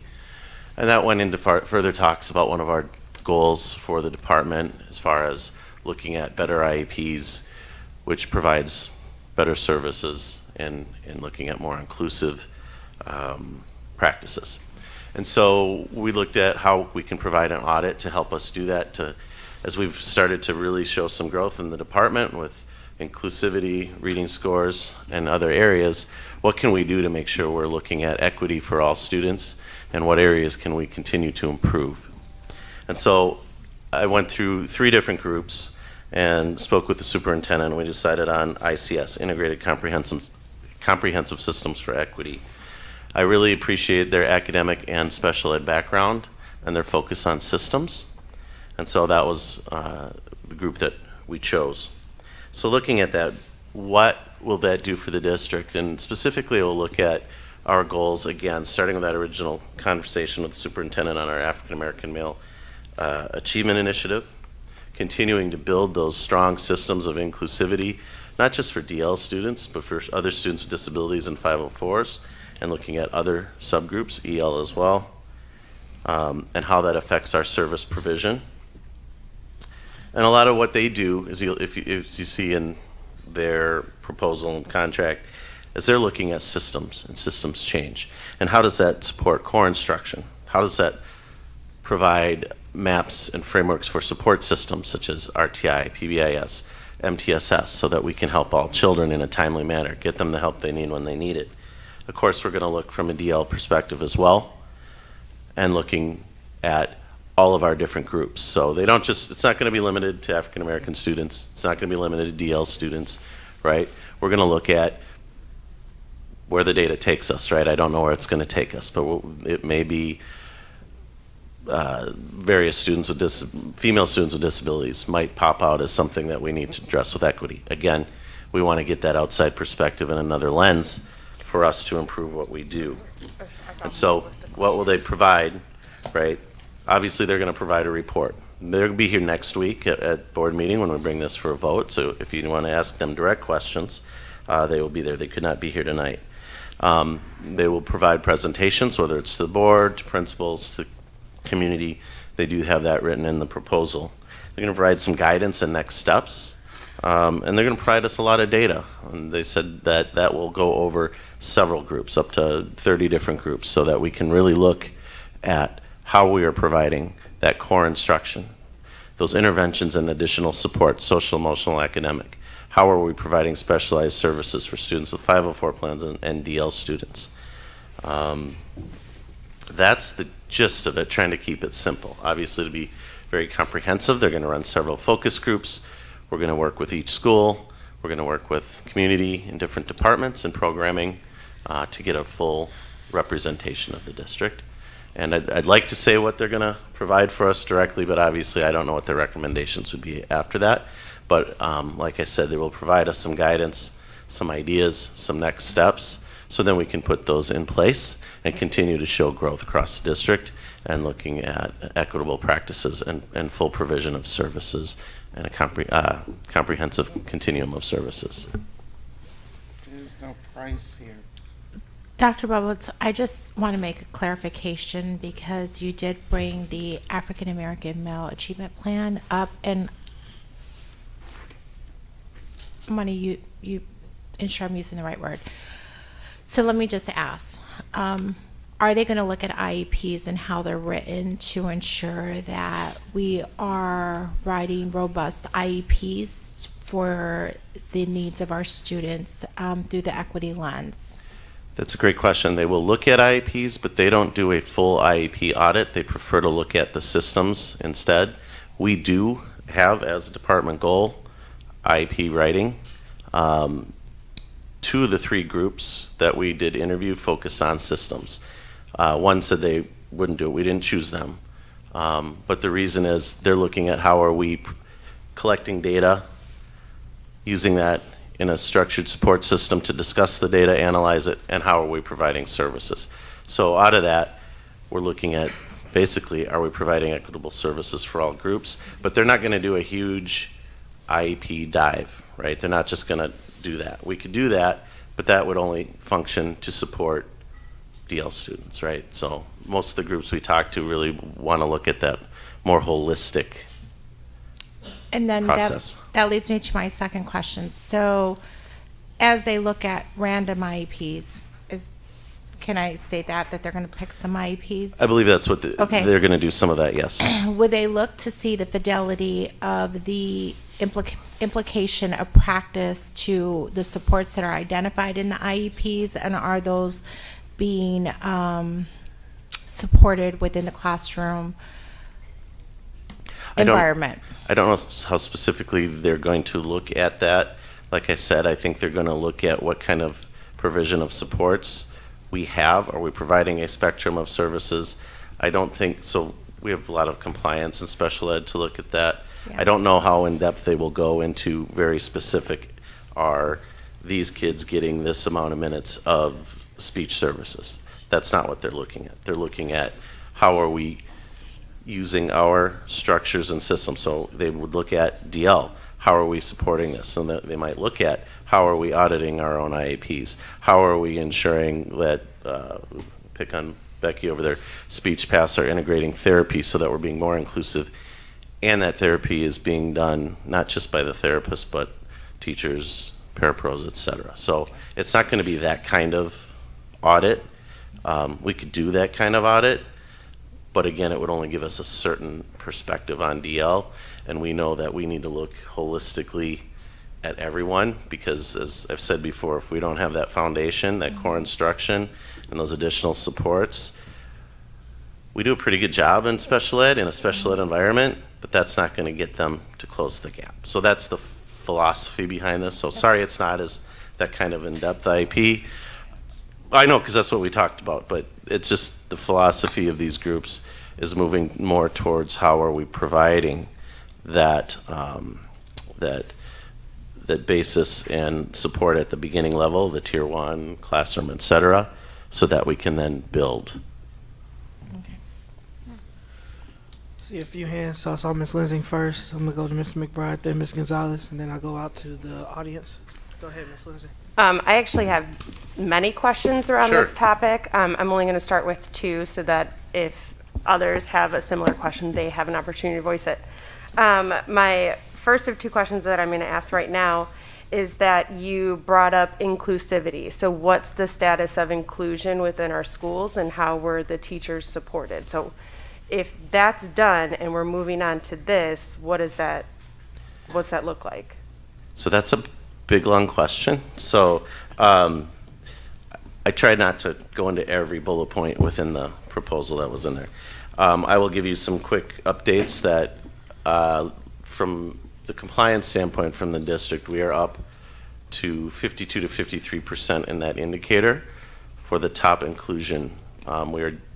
We don't have the new data to say if we've met the goal of the state yet, but we're a point or two below the previous target. That's 12.5% points up from when I started, so we're doing good there. What does that look like for success? We have the highest IAR scores for reading that we've ever had, except for one grade level. You could ask the related service folks, they're working on integrated therapy, so it's not just the therapist for 30 minutes a week. It's in the classroom, it's integrated. Hopefully we're working on teaching others how to provide, whether it's speech and language or fine motor, et cetera. So we are on the move with inclusion, but it doesn't stop there. And somewhere in here, they look at those sort of systems of how we're doing that in that continuum of services. Okay, and so with inclusion, the gen ed teachers feel supported and feel good about how it's going? I haven't surveyed them. I can't speak for that, but we will be doing those focus groups and they can give their input on that. Okay. My second question, I would like a follow-up on that. My second question is, I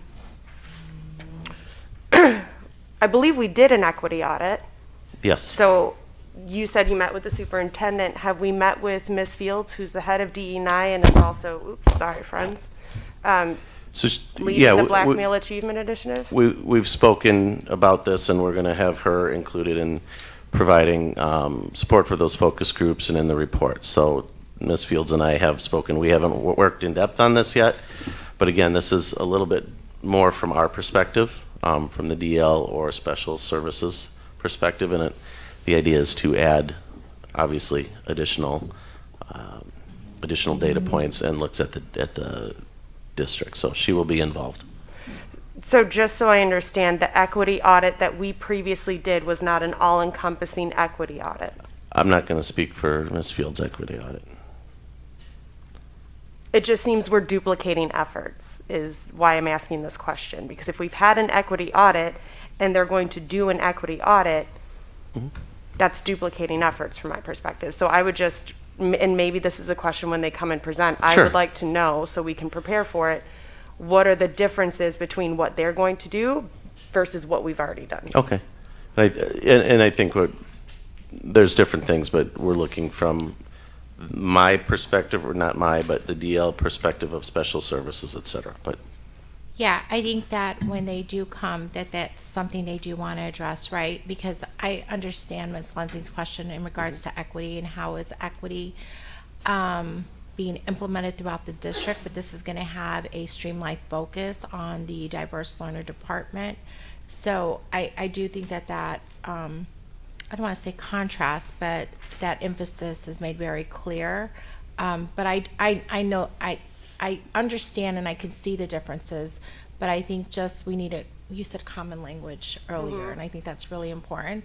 What is that common language around there? Just so you know when they come back to put that on the radar. And I have Mr. McBride and then Ms. Gonzalez, but I need to just, if you don't mind, Ms. Lindsay, not piggyback, but there's a second piece to it that if you're not prepared to speak to it tonight, I know the board is interested in, and that is how are the gen ed teachers being supported through this transition. So you've made the moral argument, you've also made the state requirement audit argument, and I think by and large, the board has embraced that. As we make this transition, it is a paradigm shift. And so as we move into more inclusion, what we as a board have always argued is that we also want the supports to come with that.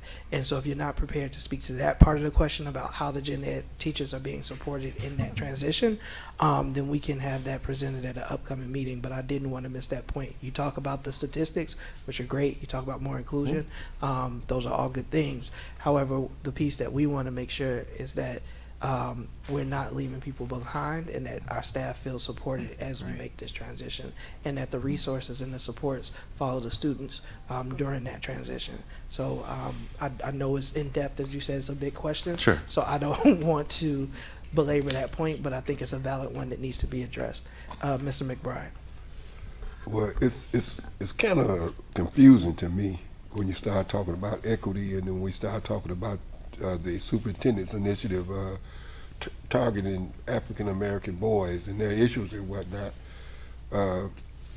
I would beg to say that before they even get to you, diverse learners, something needs to take place, because when that doesn't happen, they come to you, and when they come to you, then you guys sit down and streamline their behavior, meaning IEP and what you can do. Then as an end result, just from my observation over the years, they wind up going off to alternative school somewhere, and then we don't never see them no more. And statistically, I don't think none of them never graduate. They go back to the street. So therefore, when I started looking at the beginning, we didn't do them no good. Only thing we did was basically pacify their behavior and set them up for the next step, which is Department of Corrections.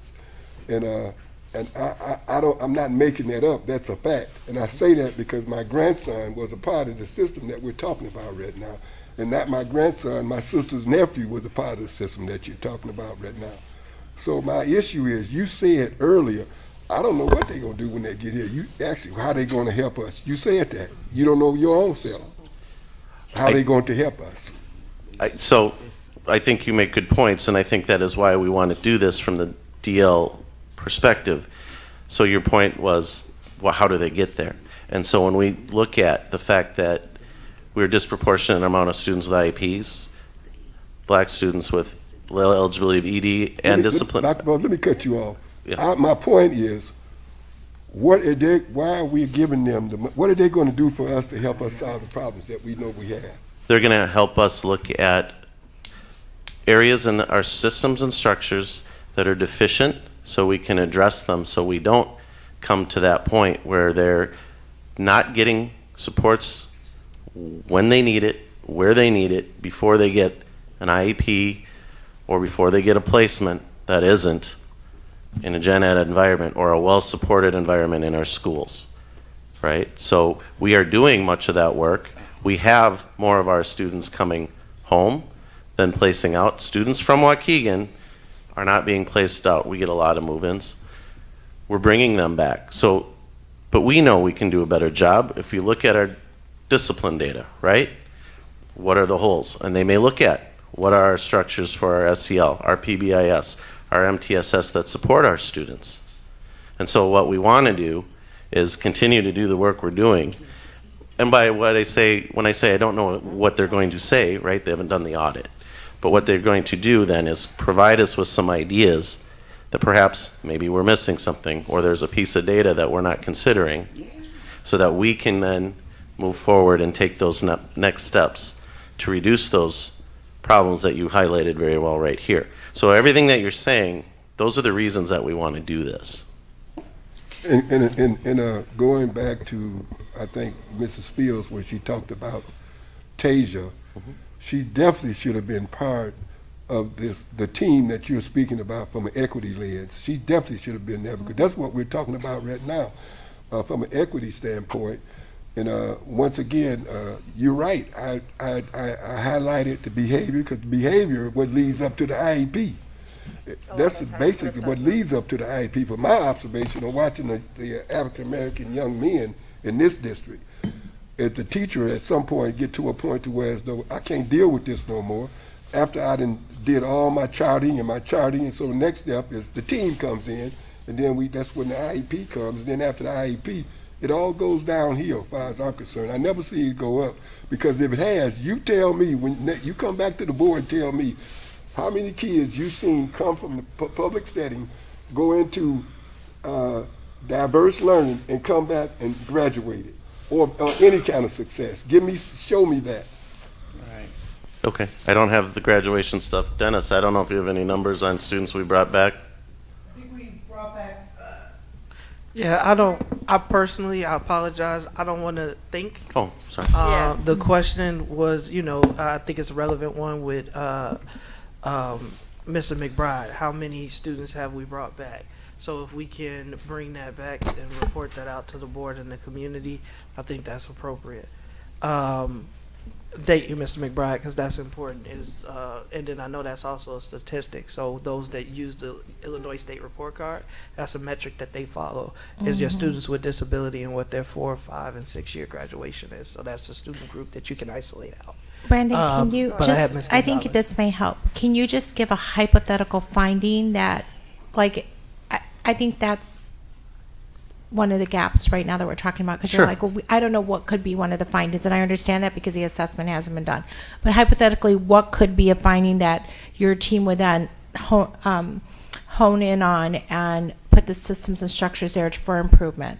Just give an example. An example might be collecting data from Panorama that shows that students as groups, or even particular individual students, require an intervention, or at least are recommended for an intervention. Are they getting it or not? And if they're not, what can we do beyond? It doesn't have to be a Panorama intervention, could be whatever we put our heads together as best.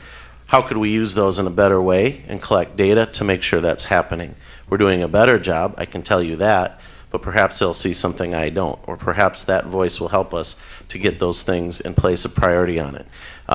They might look at how are we providing core instruction that is standards-based, that is providing differentiated instruction for all students, that isn't just teaching at an instructional level for everybody and thinking everybody's going to learn. We've been doing differentiated for a long time. So what I suspect is they're going to talk about core instruction in Tier 1 instruction, and what we need to do to help make that better so we can build those foundational skills, not just for DL students, not just for African American males, but for all students. What are we doing, right? How are we using our strategies for GLAD, which we put a lot of money into, to help all students acquire language in the classroom? So, those are kind of 3 areas that I think would be potential areas that we might pinpoint.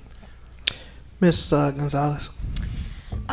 Yeah, I think one of the, and similar to what has already been stated, I think that there might, and that's not necessarily a bad thing to have overlap within the paradigm shifts in departments, but I think that I have a hard time sort of visualizing and really understanding the benefit of having the audit, just because I think that it's hard for me to, think that the department doesn't understand some of the gaps that already exist that we could be improving, right? So I totally understand going to a third party and having that be validated, right? But I think the board has been very supportive of the paradigm shift and just asking for additional supports. And I just say that because, when I look at the cornerstones of the organization, their first cornerstone is focus on equity, and that includes things like shifting from deficit language to assets-based language. And the second cornerstone is aligning staff and students, and the third one, transforming teaching, and leveraging policy and funding for the last one. So I think that and to think that they're gonna do this in 35 days, I feel like is really ambitious as well.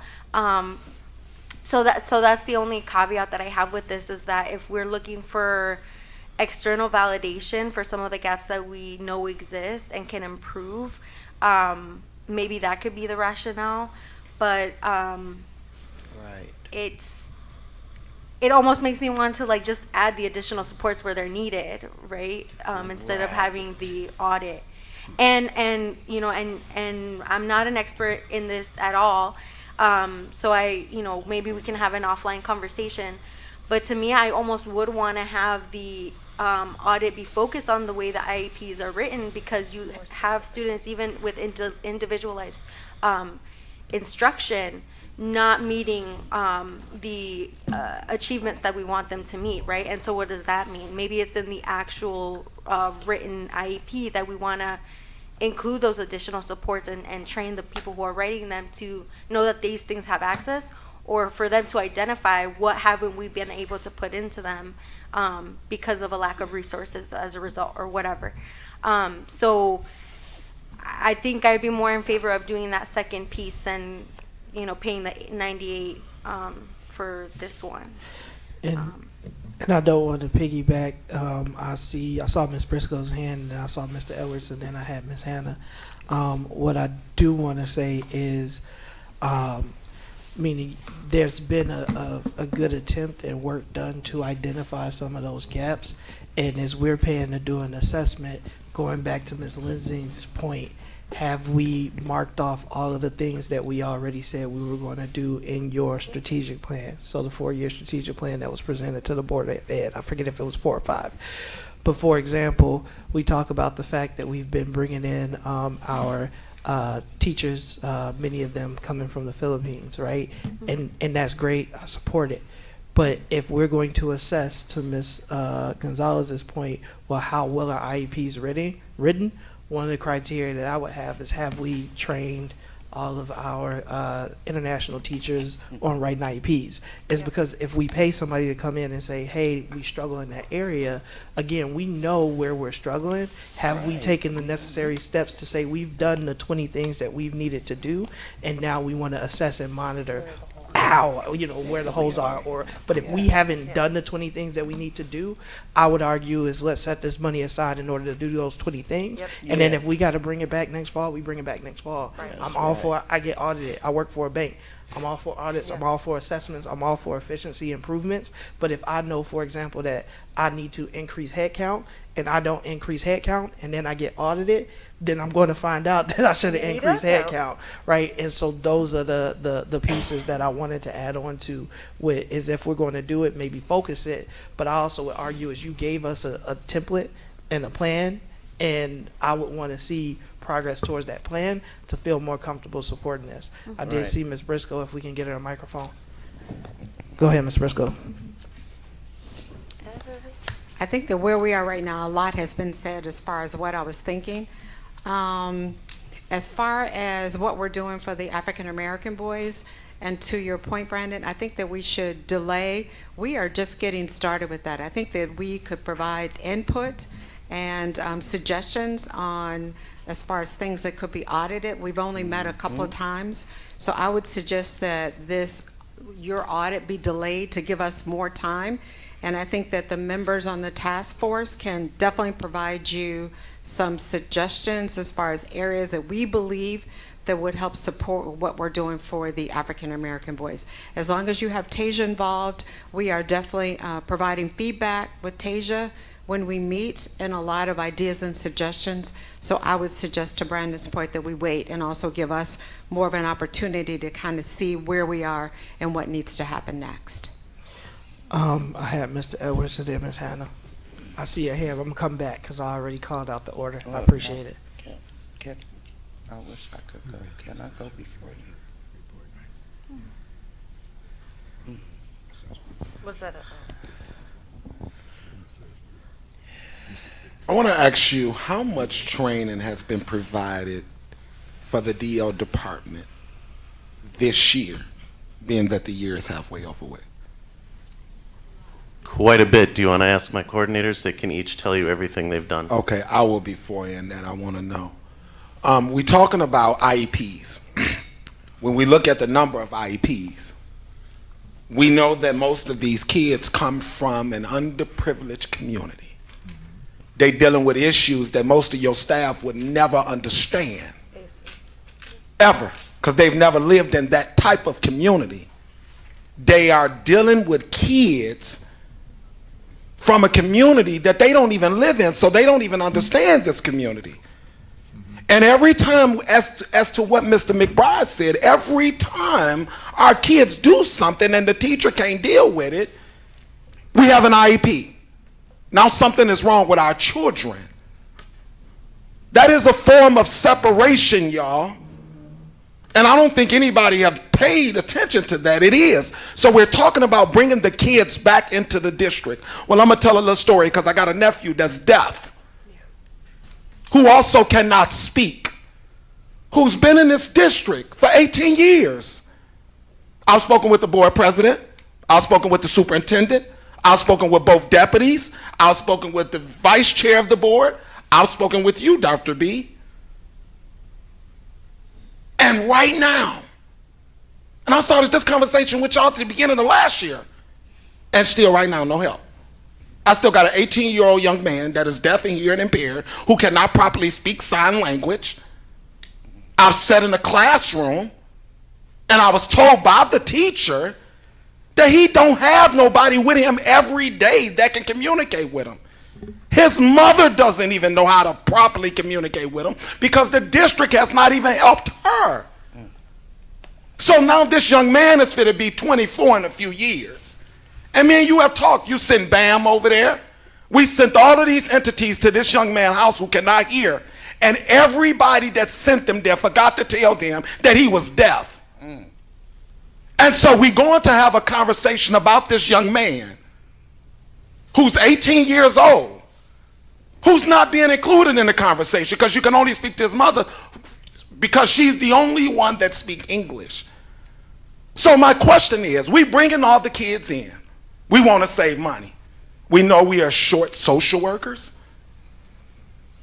I was told by deputies that we does not have anything in this district that address both behavioral and the deaf issues together as a whole.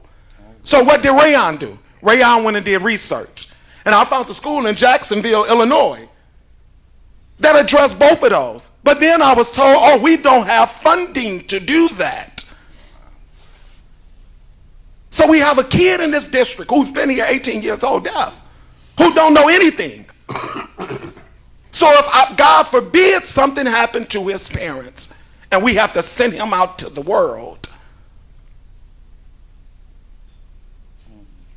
The last thing I'm going to say, I remember back here about a year ago, magically an email was sent, and all of y'all seen that email as it relates to the director of this department. I want to ask this board, we're talking about paying $98,000 for an audit. I want to ask this board, when we received that email, did we audit that? Did we do any type of investigation? Since we always paying money to investigate something, did we investigate this? Because what it seems to me is we have a lack of leadership as it relates to this department. We don't have enough staff to address the issues of our kids with special needs, and we trying to integrate them in the classrooms with regular kids. And those teachers are not qualified or trained to deal with these special needs kids. And we've been talking about this for a couple of years now. And so kudos to the department for some of the changes that you guys have made. I still got a nephew that's deaf that cannot hear, and he don't know nothing. And you guys have failed him drastically. And you've been in this department, sir, for too long for us to be where we are. I talked to a lot of your staff. They are not pleased. Mr. Edwards, I'm going to ask you to. I know you is. Keep it to we don't. a question. I know we is. But that's my comment. Thank you. So, I just want to calibrate really quick and just let's level set real fast. And just to address, anytime there is a complaint, it is investigated and the board is updated during closed session. So the board is aware of any the issues you brought up and have been updated as far as if there was any concern or whatever was seen there. Okay, it's just so you know, so I address that, and that happens with every employee. That is our protocol, so you know.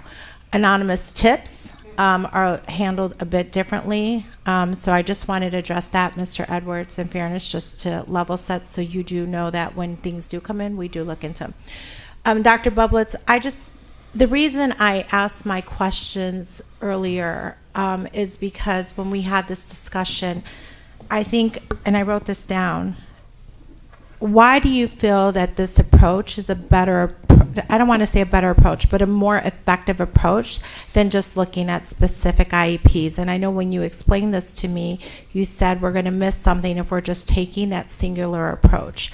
And that is why I asked those questions, so that you could build off. And it wasn't a catch, it was because I wanted you to help build that vision and picture of what this would encompass to support the department and our students.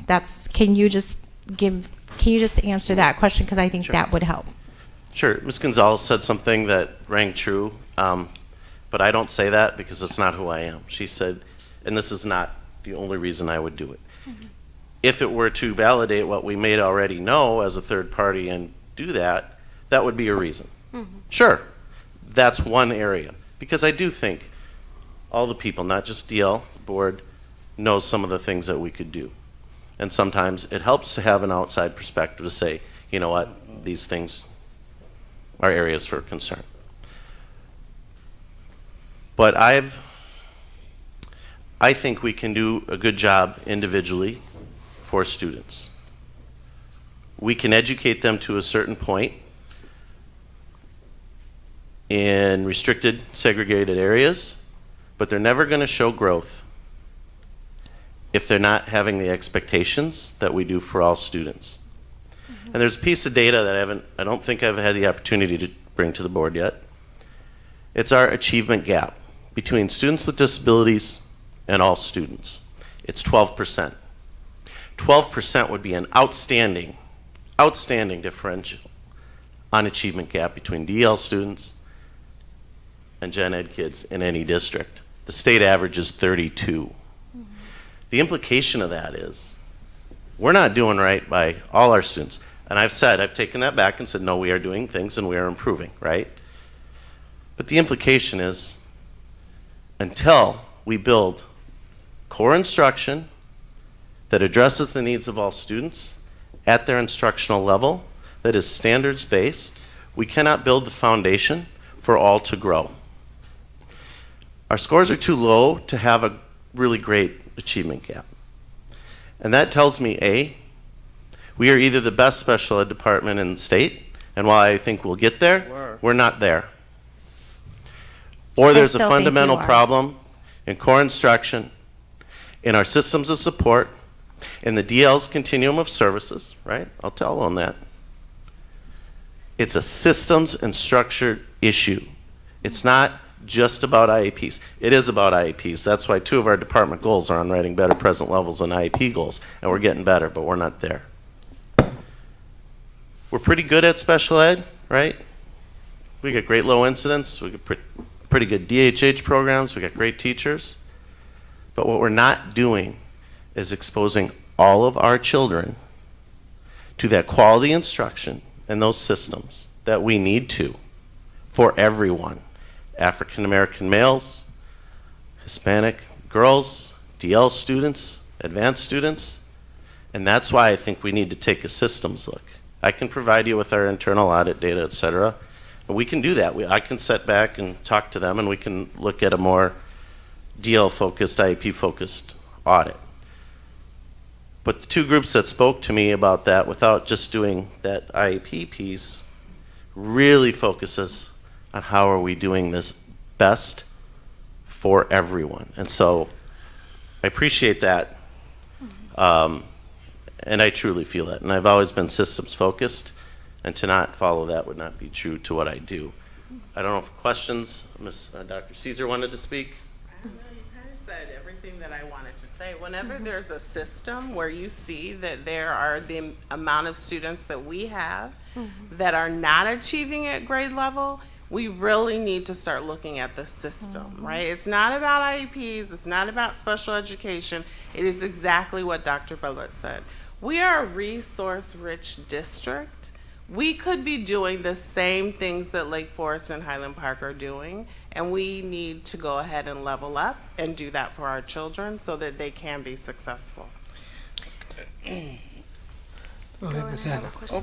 I am in support of postponing this, only because we have doctors of education in our district.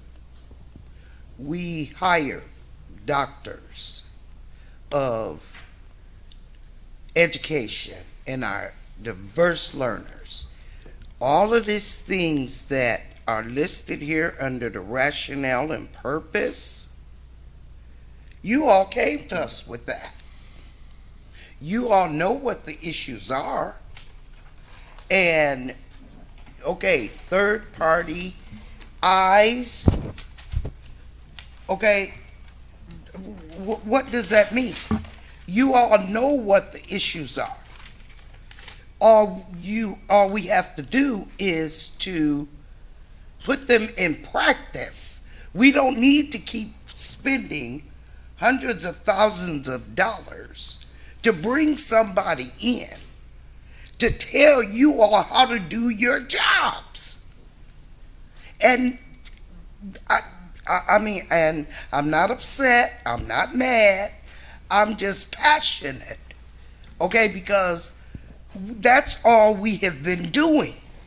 We have been bringing people, third-party people in our district to tell people that we hired and are paying greatly for, telling them how to do their job. And we need to stop doing that. Everything listed here, audit, instructional, intervention, social emotional support, provide focus on African American diverse learners, educational supports, provide future direction for instruction, intervention. You guys already know how to do that. And if not, unfortunately, you're in the wrong place. You came to us when we hired you with all of these things, skill sets that you told us that you were able to do. And we don't need, we could take this $98,250 and we could add another couple social workers. We could add another couple instructional coaches. Okay, this is something that I cannot and will not support, because I mean, it's like we're paying double, double for people's skill sets.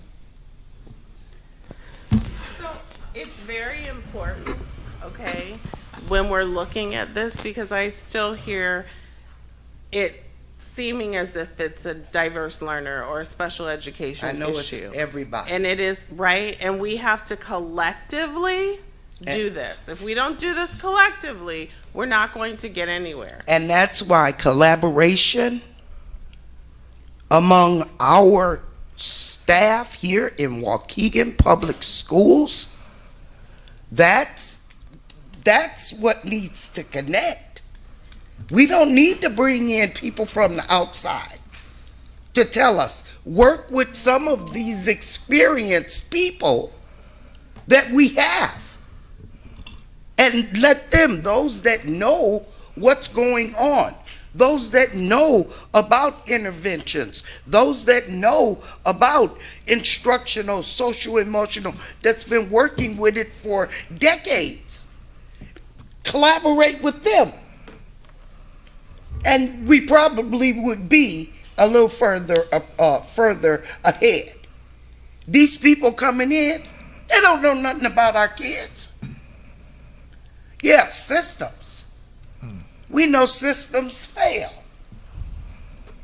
But if we work together, preschool to high school, and administration together, and that is what I'm hearing that we do not do anymore in our district. And it's time that we got back to that and stop spending money needlessly. I'm going to piggyback on this just because I think it's another level set, common shared language, because I want to know what your PLC is saying, right? So you gave the example of Panorama, and to Ms. Gonzalez's point, right, everyone's bringing up very good pieces to this puzzle. What does your team see? What does that professional learning community that you have with this department see? In terms of, it is a wider issue, we're bringing in the science of reading, right? That is district-wide. We're going to see a big jump in scores because of that. So we're handling some of those pieces, and I'm curious to see, what does your team say about what they're seeing? And then I have a different piece, but I'll hold because I'm kind of talking out of turn. But Ms. Hannah's bringing up, we have people in district. So what are those conversations looking like? And who's involved in those conversations? So Dr. Bublitz and Dr. Caesar, sorry, Mr. Riddle, not to Sure. cut you off, but I think the board has brought some good questions that maybe we can look at and come back with them. I believe Ms. Lindsay made a really good point earlier. She talked about common language, but I also think that as a district, we should work on a positive mindset versus a deficit mindset in how we approach the conversation, because we may have difference of opinions and may have a difference of what the solution is, right? But we should be able to have conversations on the passion that we have for students in a respectful way. So I know your team is here, and I see the DL department out here, and I want to state that on behalf of the administration and board president, I hope I could say this, but on behalf of the board, we appreciate all the work that you all do for children. Absolutely. Second thing is, Dr. Bublitz and Dr. Caesar and all the DL experts out here, this is just, it's a problem we're facing not only in the district but nationally, right? And it's a problem that everyone's trying to solve. And so when Dr. Bublitz and his team, when I asked for what could be a possible solution in looking at IEP audits, this was the solution and recommendation that they brought forward to the administration. And Dr. Bublitz is the leader of that department along with Dr. Caesar. And it is their recommendation. However, it is up to the board on whether we would pursue this or not. And that is within their purview of whether or not. However, in asking our experts in district who run our DL department, their recommendation is that we look at this as a system approach versus an individualized component in just looking at IEPs, because of the possible missed opportunity to expand and build and support in other areas that would support the work that trickles down into the classroom and the implementation of the IEPs. And I hope I said that correctly, because I'm just trying to level set the conversation, because there's been a lot of very passionate, caring conversation that has taken place. So I want you all to know where the board is coming from, and I'm helping with the translation of the passion up here and the passion that's out there, so that we can meet in a middle ground. And we also know that we have a very big, diverse learner department, and 20 teachers may have 20 different approaches. And we know that. I was a teacher. The way I teach is going to be very different than somebody else. But when we ask our experts on what they do is the system component of it, and this is what we look, that's what they're bringing for, and that's what I asked for. And so that is why that's here today. So I just wanted to thank you, and I just wanted to calibrate, level set, and most of all, hope that when we have these passionate conversations, that we're approaching them with a positive mindset and not a deficit mindset, because we all want to get to the solution, and that should be our primary goal. Collaboration from everybody. I have a Mr. comment Riddle. and question. I see Ms. Lindsay, Mr. Riddle, and Mr. Edwards has been waiting. Okay. Mr. Riddle. Yeah, a lot of this is above my head. It feels technical. It feels like I'm not the expert. And I guess my question was, I know there's people that have left the department. There's been discontent in the department, but you do a very hard job. Some of the teachers I know in that department are, when I've seen them in action, they are compassionate. They work with these children. They really put themselves out day in and day out. And I just want to know if I guess the question that I have is are they supportive of this type of audit? Have we talked to them? Are they welcoming an audit like this coming in? And if they are, then by all means, I support it, that we would have it. Because I think it's important, the department, there's so many good teachers, there's so many good social workers who work in that department. And I know that they are under extreme pressure. There's pressure from all sides and from the state in what they report. And I've known some teachers in that department that retired and just were happy to leave. They were exhausted. It's happened to a lot of our teachers. So I guess my concern is that, and I like I say, I would support this wholeheartedly if those teachers, social workers welcome this. I don't know if we've communicated to them what we're asking for, but if they are in support of it, then I would certainly be in support of it, because it would help them and the department improve, and that's what we all want to do. Thank you. I think that's fair, and we could survey. Mr. Edwards and then Miss Gonzalez, did you still have a question? Yes, but they could go first. You sure? Mm-hmm. All right, Mr. Edwards. Mr. Riddle, I definitely appreciate that. But as a board member, you should have went out and asked some of the teachers. That's what we elect you guys for. So you shouldn't be asking the director and the deputy how the teachers feel. Because I can give y'all my phone, and a lot of them is in my inbox. They're not feeling this department. So we're talking about the system. We need to talk about who's also running these departments, sir. So I'm asking you as a board member to please make some time and go talk to our DO department. Go talk to our DO staff. Make them feel like this board is welcoming to listening to the issues and concerns that they have. A lot of them are afraid to speak out. They're terrified, and we know that. And then we're creating, again, another policy that's pushing them even further in the hole. These people are tired. They are underpaid. And we know that because we look around the district, in this district, and we look at other districts. I can do that. And I'm looking at it.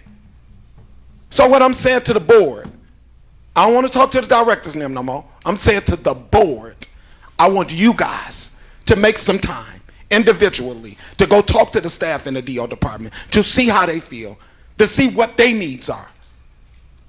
Because that's who's important, because them is the ones that's doing the job. And when you're done talking to them, ask them about some of the parents that they encounter. And set up something with some of them parents. And go talk to them and ask them how the district is serving their child as it relates to the needs of their child. And sir, I promise you, you will have all the answers you need. As someone that has worked previously in the Lake County Jail, you have worked with a lot of these parents. I thought you understood a lot of the needs. And I sit here sometimes puzzled with some of the questions that you ask because I'm trying to understand. Wasn't you there at a time? You were. I remember. I was one of your students. So I need you to come back out. I need you to get back involved like you used to be. I need the old Mr. Riddle back. Thank you. Ms. Lindsay. And then I saw the two hands it back. And then if there are no further questions, I'd like to move on with the rest of the agenda. Okay. I do want to touch base on a couple of things. We'll try to keep them brief. Just Mr. Edwards, in regard to some of the teachers not being from Waukegan, I've talked with teachers and I've seen excellent examples of people not being from the community but still being a part of the community. Is that to say that that's everyone? I'm not going to comment on that because that's not the subject, but we do have excellent teachers that are not necessarily born and bred or living here in Waukegan that do an excellent service to our students. But with regard to the question Mr. Riddle asked, that goes back to the professional learning community, right, or committee. And that's why I was asking, what is the team saying? Have you talked with the building departments on what they're seeing the issues are with the system? So I am curious, and I do want to know when we come back next week, who exactly is involved in those conversations. Are we getting classroom teachers? Are we getting DL teachers that are working directly with students? I worked one-on-one with kids with severe needs, and it is a difficult job. So I can completely understand people retiring and saying, I'm exhausted. I was exhausted every day. But those students do need those services. I think one of the biggest holes is staffing. We have people, one, that aren't trained. I am talking to teachers, and a lot of our international teachers aren't getting the supports that they need with writing the IEPs. So yes, I understand the systems perspective, right? But your system's not going to work if people don't know how to do the job. It's not going to work if their caseload is overwhelming and burdensome. So we need to focus on staffing and getting supports in to relieve the staff that we do have so that they can do a better job with what they're doing, and then not feel that they have to carry the weight on their shoulders. There was one other piece. Yeah, so I'm really wanting to know how the department is collaborating and listening to the feedback from the teachers, from the staff, with what's the issue with the system. We need to tighten up several holes before we can go on this adventure to figure out what's left. Because we have some pretty big glaring issues that I think we need to tackle first. And once we hone in on that and resolve that, then we can ask what's next. We had a lady. I see his two hands out of there, but I didn't know there was somewhat of a question there. Was that a takeaway, Ms. Lindsay? I guess it's, well, I mean, I asked earlier who's involved in the conversations. I don't think you need to go back and come back to tell us who you've been talking to figure out what our supports are to drive this decision. I talk to my team every day. I'm involved in PLCs with principals. We did middle school meetings as well. My specialists are the ones who work directly with teachers, so they're the ones providing that support. I can tell you, just for the example on Panorama, we know that there is a gap between assessing who needs interventions and those who are getting interventions. So when we ask what are some of the deficits, we know that. We know some of the deficits are in academic interventions. We know that our triangle is upside down. Yes. So again, we know that that core instruction isn't getting there. We know that we've had 60% of our students segregated from core instruction for decades. So, you know, those are the things I talk about with my team. Those are the things with the PLCs. I personally am working with the middle school group. We have other people going on walks and discussing tier 1 walks. Sarah Ernst is doing that at every school.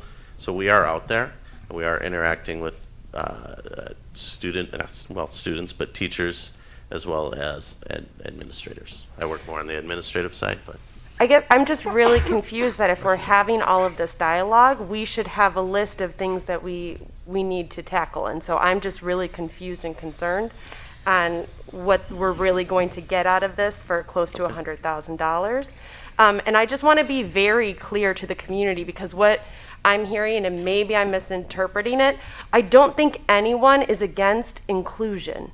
I don't think anyone wants to segregate students. I think everyone is on the same page that we need to get these students what they need in the appropriate environment. What people are concerned about is, are we appropriately assessing them? Even to Mr. McBride's point, we have kids who have IEPs that maybe shouldn't have IEPs. And we have students that need for their learning to be in a separated space, but we also need supports for those teachers to be able to do it appropriately. So I just want to make it clear to the community, because what I'm hearing in the dialogue, it's coming across as we're anti-inclusion. We're not. We're excited for inclusion. It needs to be done right. So thank you for letting us know who you've been talking to, but I'm really curious when you come back, some of the things your teams are identifying that you anticipate will come out of this audit. certainly. We had two comments in back. Hello. Hi. I'm Miss Alexander. Some of you know me. I recently joined Waukegan Schools, but I've been a teacher for a long time. I wanted to answer the question that started the discussion about success. I am aside from being a DL teacher, I'm a parent of a child with a disability who graduated from Waukegan Schools. He was sent out, he was brought back, and he was able to obtain a high school diploma.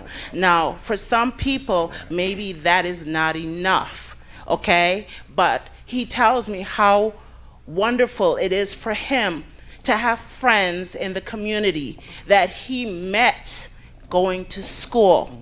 Okay? He tells me about his experiences coming out and being able to talk to people at work, as a cashier, as an attendant, because that's the best that he can do.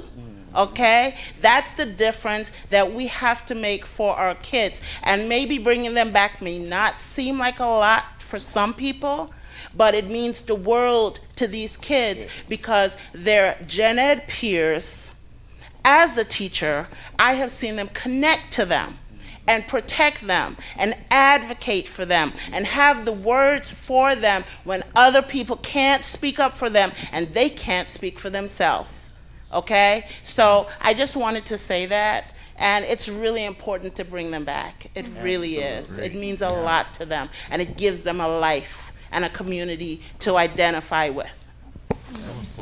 If you could pass Mr. McIntyre, if you could grab the microphone. It's the next person waiting. Yeah, very important. So I have a few comments. One, I find myself quite irritated with the fact that black people seem to be the only ones who have to apologize for wanting better for themselves. It's very irritating. So this thing of saying everybody, we just have to focus on everybody. No, black kids are in crisis. That's been established by this body time and time again. If you accept that, you have to address it. You don't get away with just simply saying that that's not a big deal and we're just going to focus on everybody. Black people, white people are not on the same level. Disproportionately, they are adversely affected by the system. If you won't accept that, you're never going to address the problem. That's one point.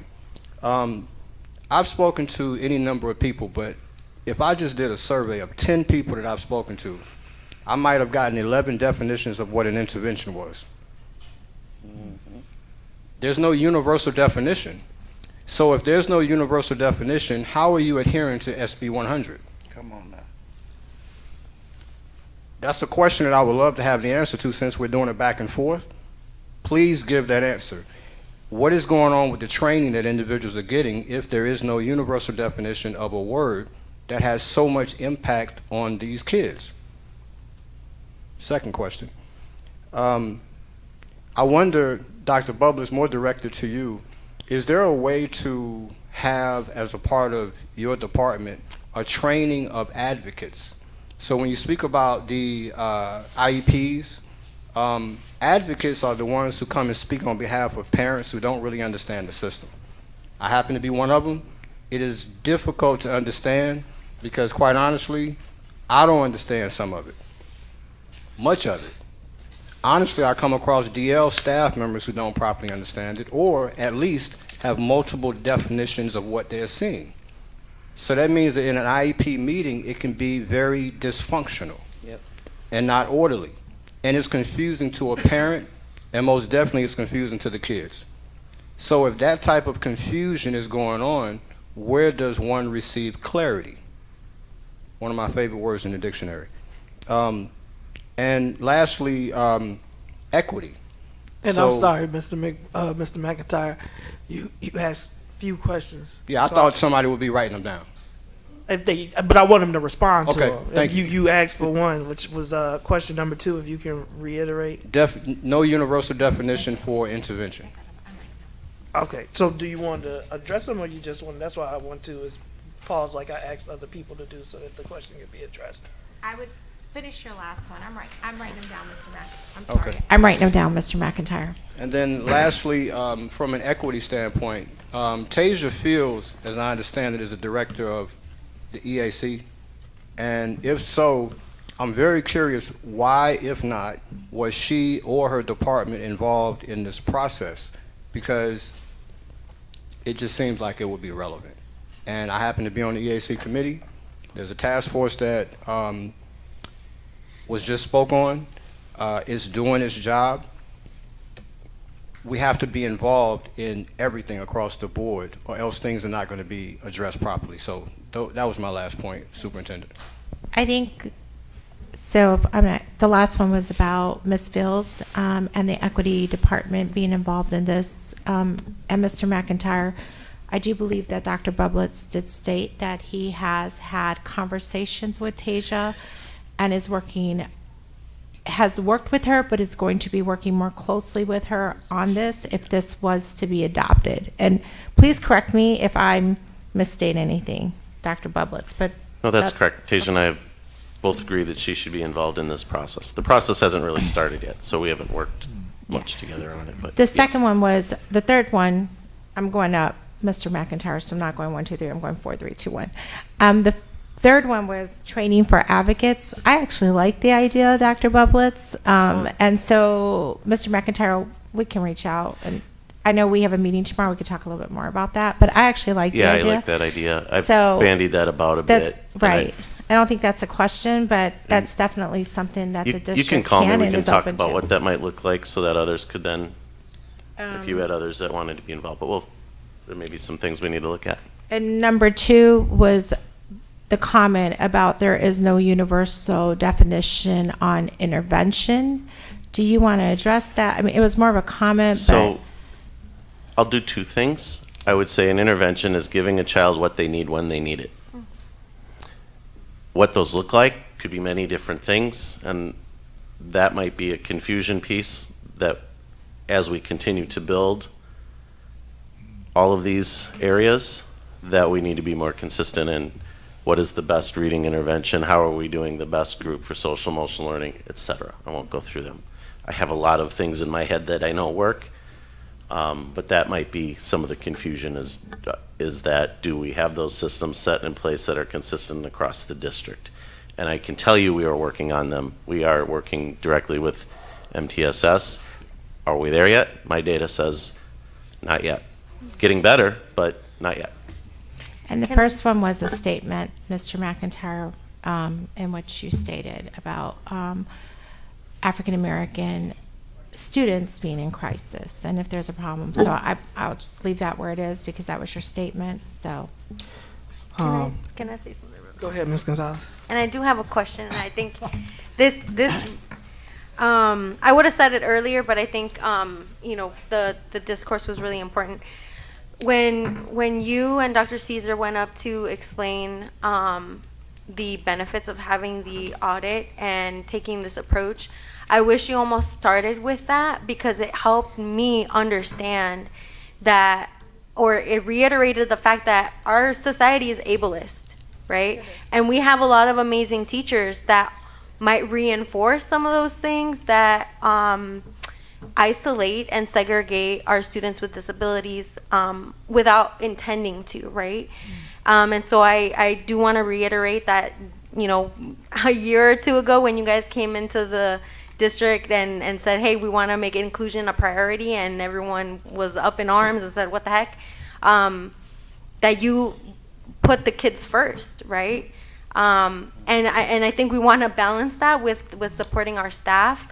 But I think when I look at this now, having heard what you guys were saying, and I know it's not for certain, but the question that I had was, if we do this audit, do you believe that one of the deliverables will be a more accessible instruction curriculum for our teachers?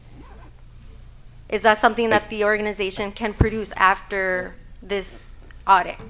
I think we are doing that right now, like right now, Okay. with teaching and learning and Right. EL. I think it may give us some areas that, in addition to that core instruction, that we can do to make sure that kids who need something more, whatever that is, can get more out of that. I don't want to go into a whole spiel because it's late, but we talked today in my meeting at the middle school about how we can integrate those different areas. That science of reading, great, if that's our number one priority, but how is How are we teaching that? differentiation in UDL being pushed into that? Yeah. How are Complex. EL strategies being pushed into that? So we don't have five yes. things going on. We have one thing Yeah. with some ideas on how to, hey, let's use this one, UDL, and you talked about PLCs or action research, whatever. It's a lot. I don't want to Yeah. get into that And- right now. And the experts, educational experts themselves are seeing conflicting on if just bilingual education and the science of reading and how that there may be some consistency, but there could also be some gaps in that where students, so that's a conversation that's happening all over the country around that. And so, go ahead. Yeah, just in closing too, I think that is what our message should be, because it actually goes back to what Ms. Hannah says about reading in the first place, is that I remembered a moment that we shared at Jack Benny. Some of our team was actually saying that there are teachers that are not teaching the standards. They're underestimating the level at which the students can attain, whatever grade level they're at. And that is a reality too. And we love all of our teachers, but we know that, we can mature, especially some of our newer teachers or teachers that might have to change the way that they teach, that is a big, that's a big ask, but then they need support. So I maybe want to apologize because I was seeing this completely different. So I see the benefit of it now, but we really need to start with that piece that you guys mentioned in the middle, because I was like, why are we doing this in the first place? You know what I mean? Sure. Yeah. Thank you. Mr. McBride, you had a question? As I sat here and listened, I don't know who these editors are, who they are, where they coming from, but all communities are different. And when I say all communities are different, where you come from makes a difference on how you act. And if you come from a district where you have no idea of what you're talking about in terms of trying to help kids that you ain't never been around, don't even understand, that to me was not going to solve the problem that we have here. And we tend to do that a lot. We tend to bring in consultants from, from Neverland or somewhere, never have no idea about the community that they're coming to, but they have all the expertise. So sometimes the expertise are right here, like the parents. That's right. They're supposed to be chastising the kids and giving the kids directions as opposed to how to act, and when they come to school to sit in the class to learn.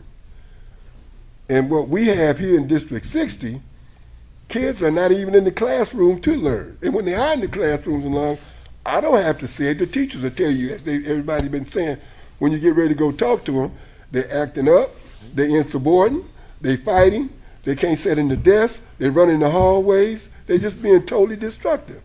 So you're never going to learn if your value system is like that. Now the question is, what's the antidote for that? And I don't know if these editors going to give that to us or not, but I can tell you the answers are right here. And when we're talking about that diverse learners, I appreciate the young lady in the back, what she said about her son that in reference to his disability. I can appreciate it because we not only have that, we got autistic kids, we got Down syndrome kids, and they all are different. But we're talking about some of our kids that's not achieving, as what Anthony Mack is, we're talking about those kids in crisis. We need to do whatever we need to do to come up with some antidotes or some suggestions or ideas or ways to deal with that. And Dr. Bubbles, I'm not grandstanding or talking. I talk to you all the time about this. Because one of the solutions that we have is the IEP, from the IEP to Learn or Joseph Academy or Connections. That's what we know. But at the same time, I ask you, and I want you to bring it back to me, show me what Connections and Learn has done for our students, all the ones that we sent, and the achievement that they made, rather than the fact that they come back out into the street and go and wind up in DOC. Final comment from Mr. Rayon, and I'll wrap up before we move on.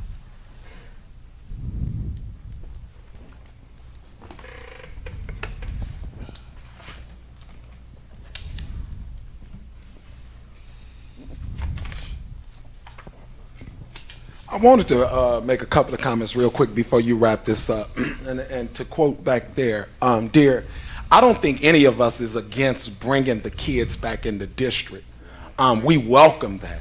We just want to make sure when we bring them back, we have enough staff, and when not just staff, but qualified staff to address the needs of these kids. And I'm not saying that the staff we have now is not qualified, but a lot of y'all are tired. We're understaffed, and we know that's a problem for all around the world. So we're not beating them up about that, not at all. And then also, yes, and I agree with Mr. McBride. You know, we have different kids up in here, but there you also an educator. So there are some things that you're going to be able to notice that your child not getting versus a parent that's not an educator. There's a big difference here.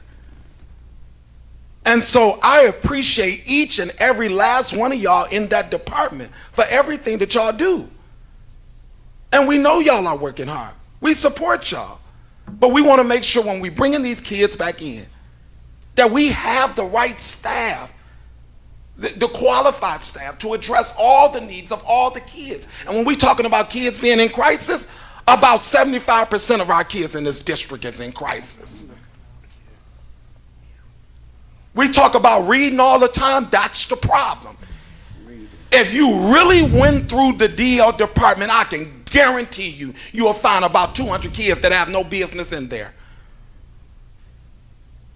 Maybe more than that. And the last comment I'm going to have, and this goes to you board members, when this community is speaking, we appreciate y'all, but especially for me, I guess I can speak for me. When I'm speaking, I'm saying exactly what I want to say. I don't need no corrections, y'all. It's almost like a slap in the face, seriously. Thank you.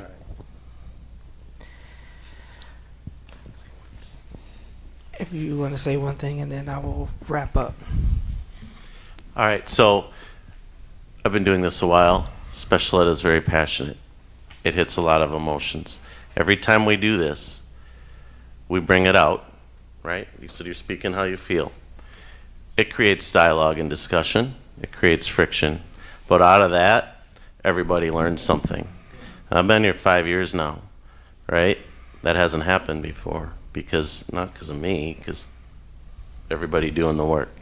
And we're beginning to see some growth because we keep having these discussions, right? Ms. Gonzalez said, came a couple years ago and did a presentation. And now what are we saying? Ms. Lensing, no, we want that. How are we going to do it? All right, now we're on how we're going to do it.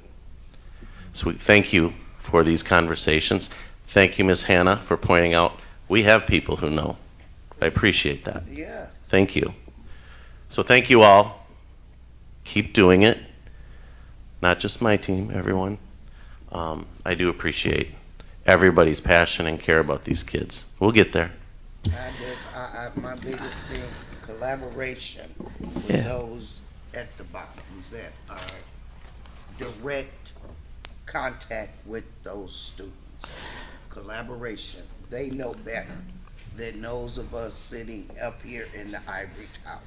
Yeah, so I'll be succinct.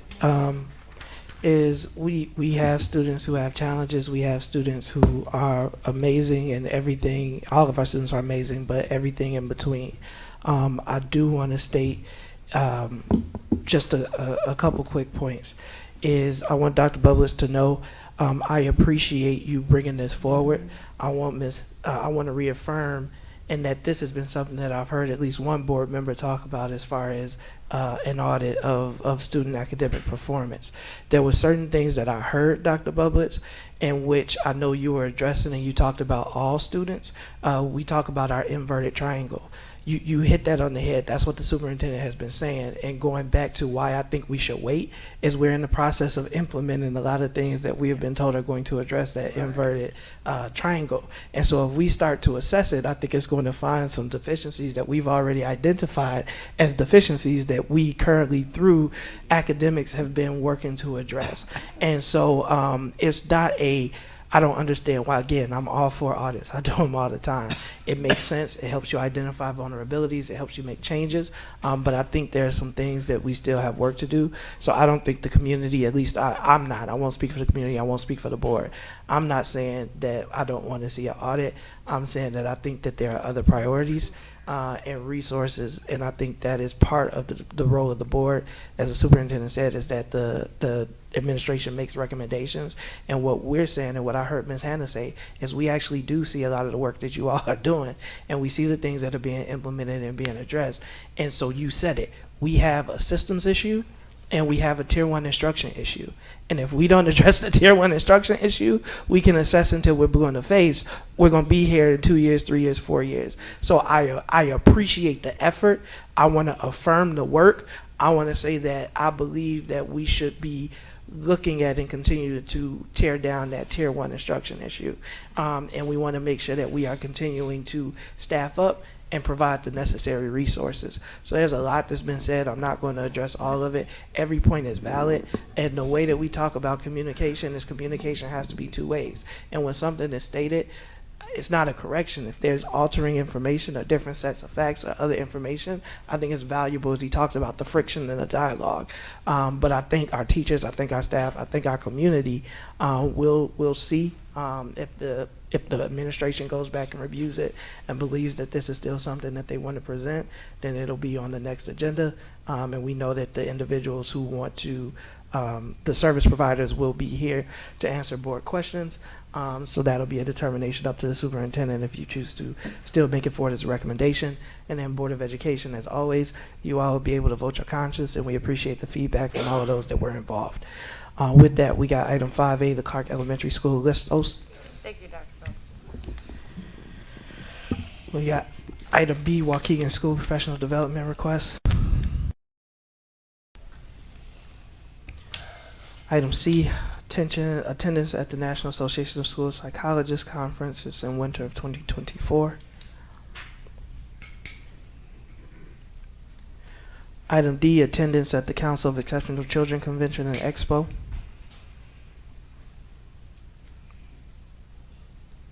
Item E, attendance at the LRP National Institute of Legal Issues of Educating Individuals with Disabilities in Savannah, Georgia on from May 5th through the 8th. Go ahead, Ms. Anna. Oh, it's me. Oh, Ms. Lindsay, I'm sorry.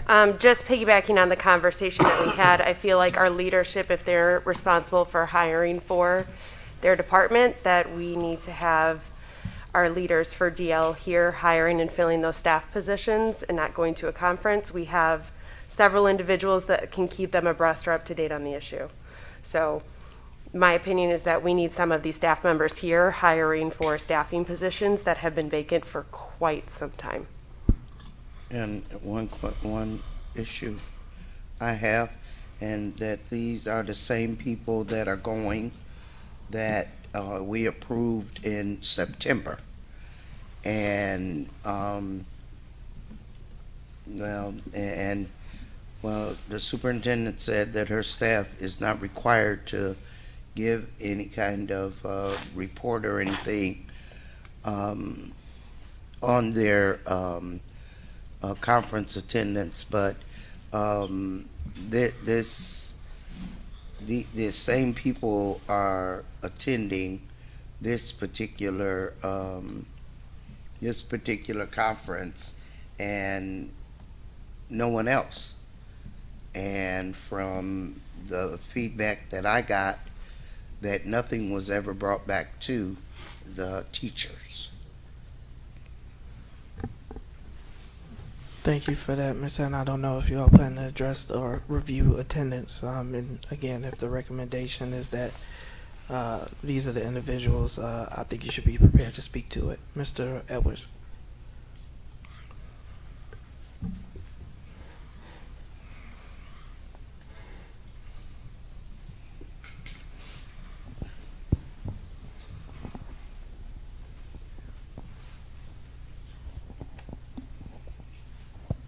Excuse me for my candor, but you two board members have a lot of nerves to talk about our staff going on a conference to learn.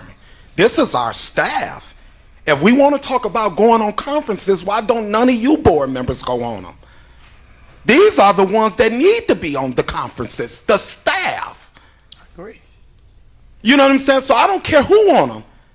I see we pick and choose which conferences and which people we want them to go on. Stop them all.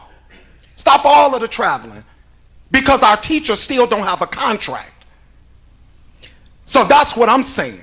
If these staff need to go on these conferences to learn something that's going to come back and teach our kids, I'm for that. But we talking about the superintendent said that the teachers can't come back and give no report and stuff like that. I have yet to see a board member come back from a conference and come out in this community and give us a report on what they learned. Or come back from a conference and come in this community and teach us something that they learned. Let's stop the shenanigans, please. Let these staff go on these conferences. They need this to teach our kids. Thank you. Clarification, Mr. Edwards, was it was not about the staff. I used the word staff for reasoning that the board president said not to say names, and the names are included in the agenda, and it actually were administrators. There's some staff in the Yeah, I understand there's still staff. The concern is not with the staff, it's with leadership that needs to hire individuals to attend these. So I Right. appreciate the concern, Mr. Edwards. You're more than welcome to give me a call so I Right. can discuss that further with you. Right, right. Because I think there was a misunderstanding. Real quick, and I'm just sorry. I understand exactly what both of you ladies are saying. I do. But administration, our staff too. And you guys are saying that those staff need to be here to make sure certain departments that needs to be hired for. You board members need to be here too, to make sure that these departments are doing what they're supposed to do. That's why we elected y'all. And if you guys are on conferences, then you're not here doing what you're supposed to do. So it's almost like we can't keep pointing these fingers, y'all, or doing this. We're not getting nowhere.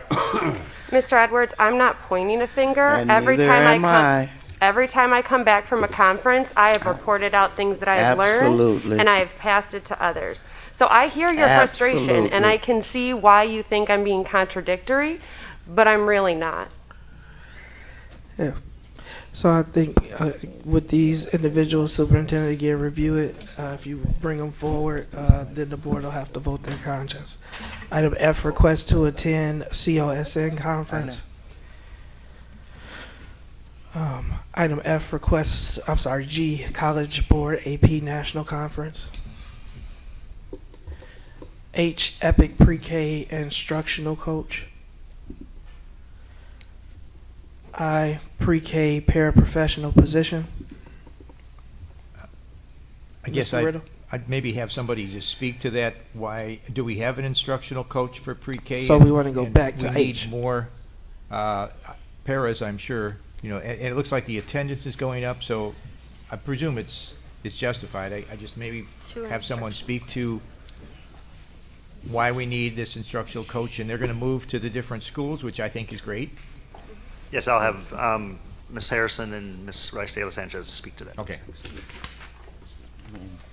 Good evening, Board President, Board of Education, Superintendent, community, and colleagues. Thank you for your question. Actually, for both of these positions, right, and adding them to the grant. Right. For the instructional coaches, as well as the additional paraprofessionals. It is due to the to our sites that are not at Lightfoot. So we have 5 satellite sites. And for these instructional coaches, they would be across multiple sites. So they would be traveling. And we do have instructional coaches, and sometimes more than one, at our elementary schools. However, they're not yet, right, as in-depth into ECHRS and all of the preschool instructional practices. These 2 coaches would be, and they would travel across multiple ones. The paraprofessionals, just to add to this, the paraprofessionals are really to help out when paraprofessionals are out. So this is an innovative way that Raz has been thinking about how we support our classrooms. And we do not have our paraeducators that are there. And so they also will be traveling across those 5 satellite elementary schools. Okay. And then I guess my other question would be, we are going to be adding more pre-K full day. Yes. So will that entail as well more pre-K teachers? Yeah, well, actually, yes. I mean, less students per day, right? We won't be able to have 40 in a day. We have 20 in a classroom. Right. So we're really looking at all that. And there are some things that have come out within our pilot at Carmen that we're working on right now. And we're gearing up, working with another elementary for additional full day, moving into SY25. So that once that grant is fully written, and this has been, this current grant ends, that will be written for almost all of our classrooms. Right. Yeah, and so just managing the staff is important, because we don't want to put all of that out there and not be able to walk it when we have it on paper. Right. And the students suffer. So it's just in our infrastructure, making sure that we have baby steps so that it is as solid as possible once it's ready to go. Right. So, It's exciting, and this is grant money that we're getting. That's right. For this increase of these programs, and it's that preschool for all kind That's of program, right. That's great. Yeah. Thank you. Ms. Gonzalez. Yeah, so then just a clarifying question, is this an extra, 2 extra positions that will be additional line items for the existing allocation that we've just received, or for next grant I'll let submission? Raz go ahead and answer that. Okay. Good evening. It's actually for this grant. It's Okay. For this year. Except for the instructional coach, they will be hired for next year. But we've Okay. been approved for all 5 positions. Nice, okay, I just wanted to clarify. Okay, that's it. Ms. Lizzie. I just wanted to make a quick comment, and I'm glad you brought it up, Ms. Trice-de-Los-Sanchez, that this is great because it is that primer to make sure we have a stable foundation so we can transition into full-day kindergarten. So I'm glad to see these on here. It is very exciting. Yeah, thank you for the feedback. Mm-hmm. Thank you. Mr. McBride. Yeah, I just want to say that I don't know if you been paying attention to the current events, but I think Prisoner is going to speak on what you're speaking about tonight, because he's all behind 100% early childhood. Right. Yep. And there's dollars out there that he said he can't wait to give to y'all. Thank you. Going back to that inverted triangle, all-day preschool has to be part of our core strategy. That's right. Thank you. So, I look forward to supporting these positions that are also grant funded. Item J, renewal of teaching strategies goal for pre-K. All right, and item K, renewal of creative curriculum cloud for pre-K. Good. With that, I appreciate everybody's coming out tonight. I appreciate the robust conversation. Everybody, please drive safely. Thank you. And have a great rest of your night. Motion to adjourn. So moved. Motion Second. by Mr. Riddle, second by Ms. Gonzalez. All in favor, signify by aye. Aye. Any opposed, nay. Meeting is adjourned.